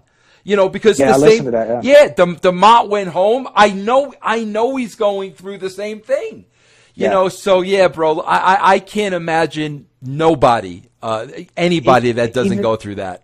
Even me, with and I don't mean to keep you, but even me with having my tattoo shop, it was really successful. Whenever I got to Chicago, like I got in really good shape, you know, in the gym. Whenever I first got here, the first 3 months, my neck, my body completely healed up because I'd never taken a large amount of time off the road until I took that 2 years off. And, you know, I was in killer shape. And like, once I got back in killer shape, like in my mind, I got a phone call one day, like, hey, come do an appearance. Then the next thing you know, I started booking myself again. And then just recently, like I just did like this big, like a Legends convention, like with Kevin Nash and everybody was on it.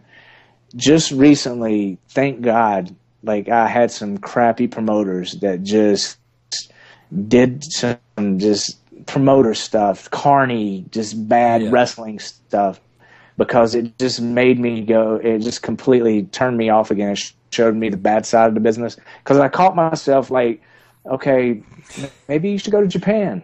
Maybe you should go do Lucha Underground. Try Lucha Underground. Yeah.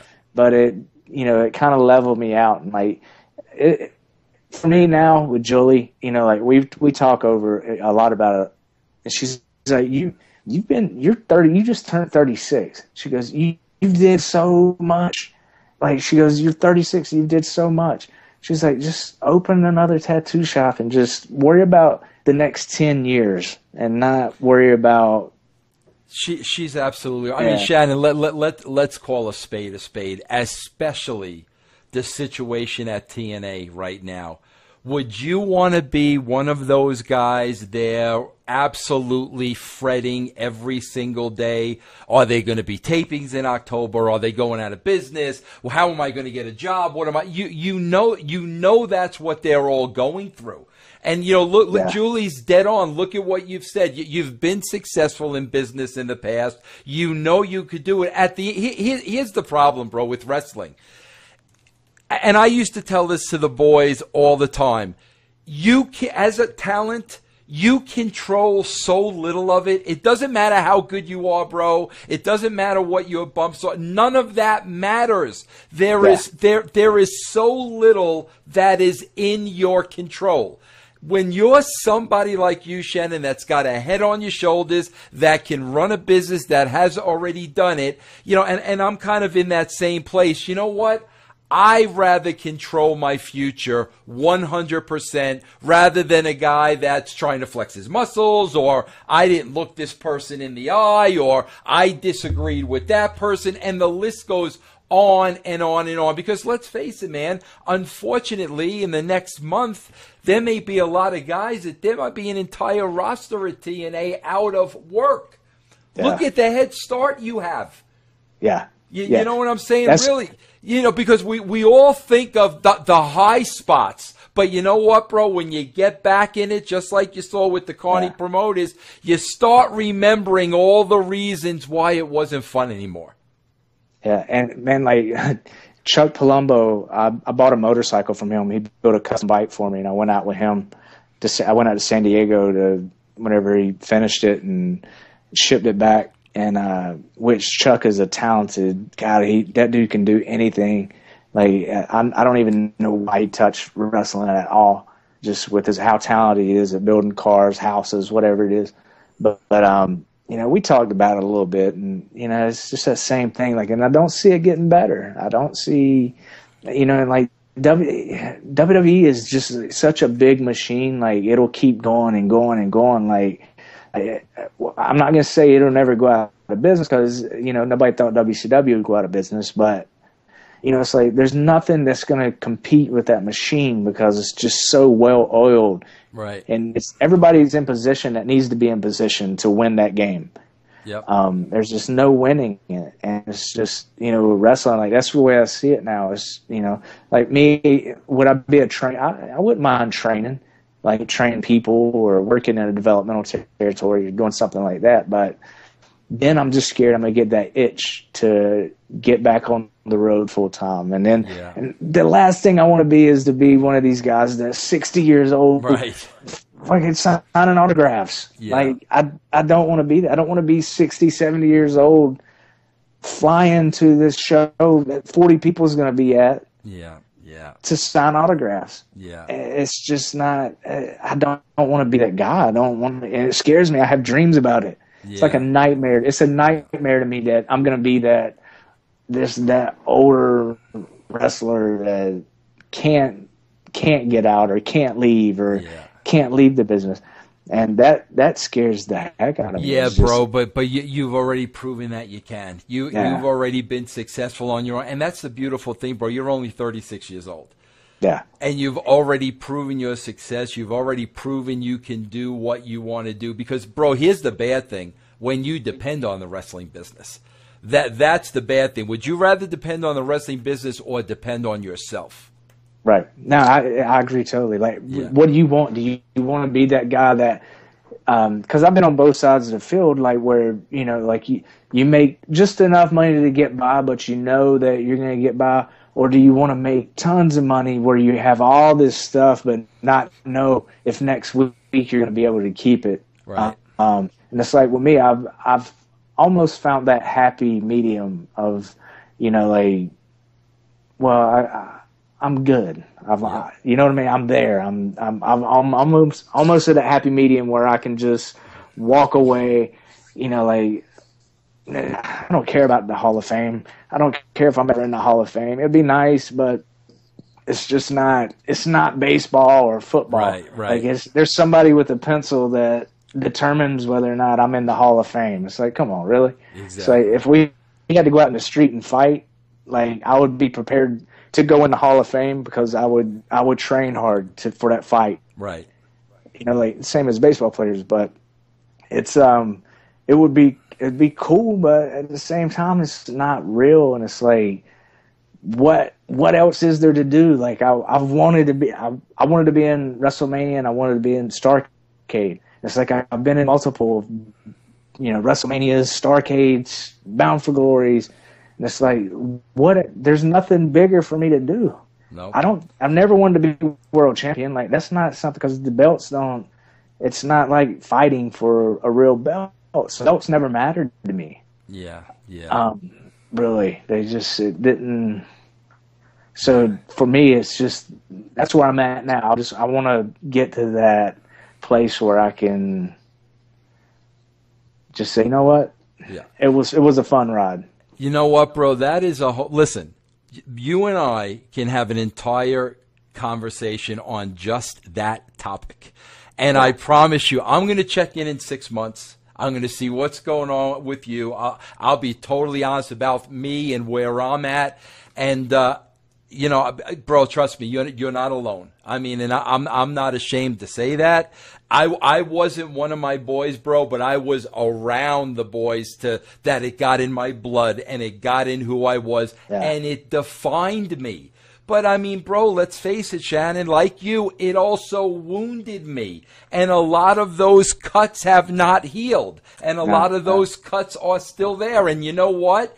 Listen, I'd be an idiot to think, and you'd be an idiot to think, you wouldn't go back there and get cut again. Because you would.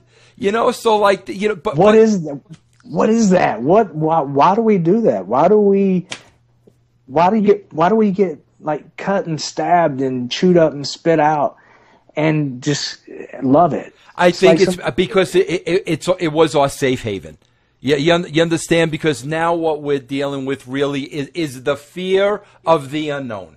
Okay, where am I going to be in 6 months? Where are you going to be in 6 months? We don't have a guaranteed contract. We're literally going day by day. We're spending a lot of the times by ourselves, you know, just getting through days. Hey, listen, I suffer with depression. I'm sure you do. I really do. Yeah. But again, you have to remember in your mind, man, I'm out of the business for a reason.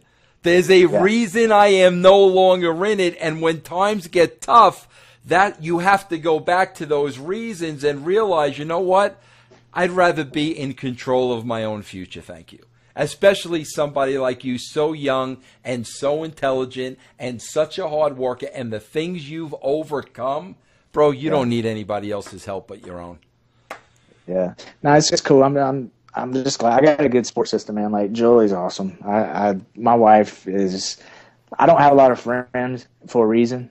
Like Yeah. I don't like to talk on the phone. Yeah, I'm the same way. Man. I don't. My neighbors, I can't tell you none of my neighbors' names.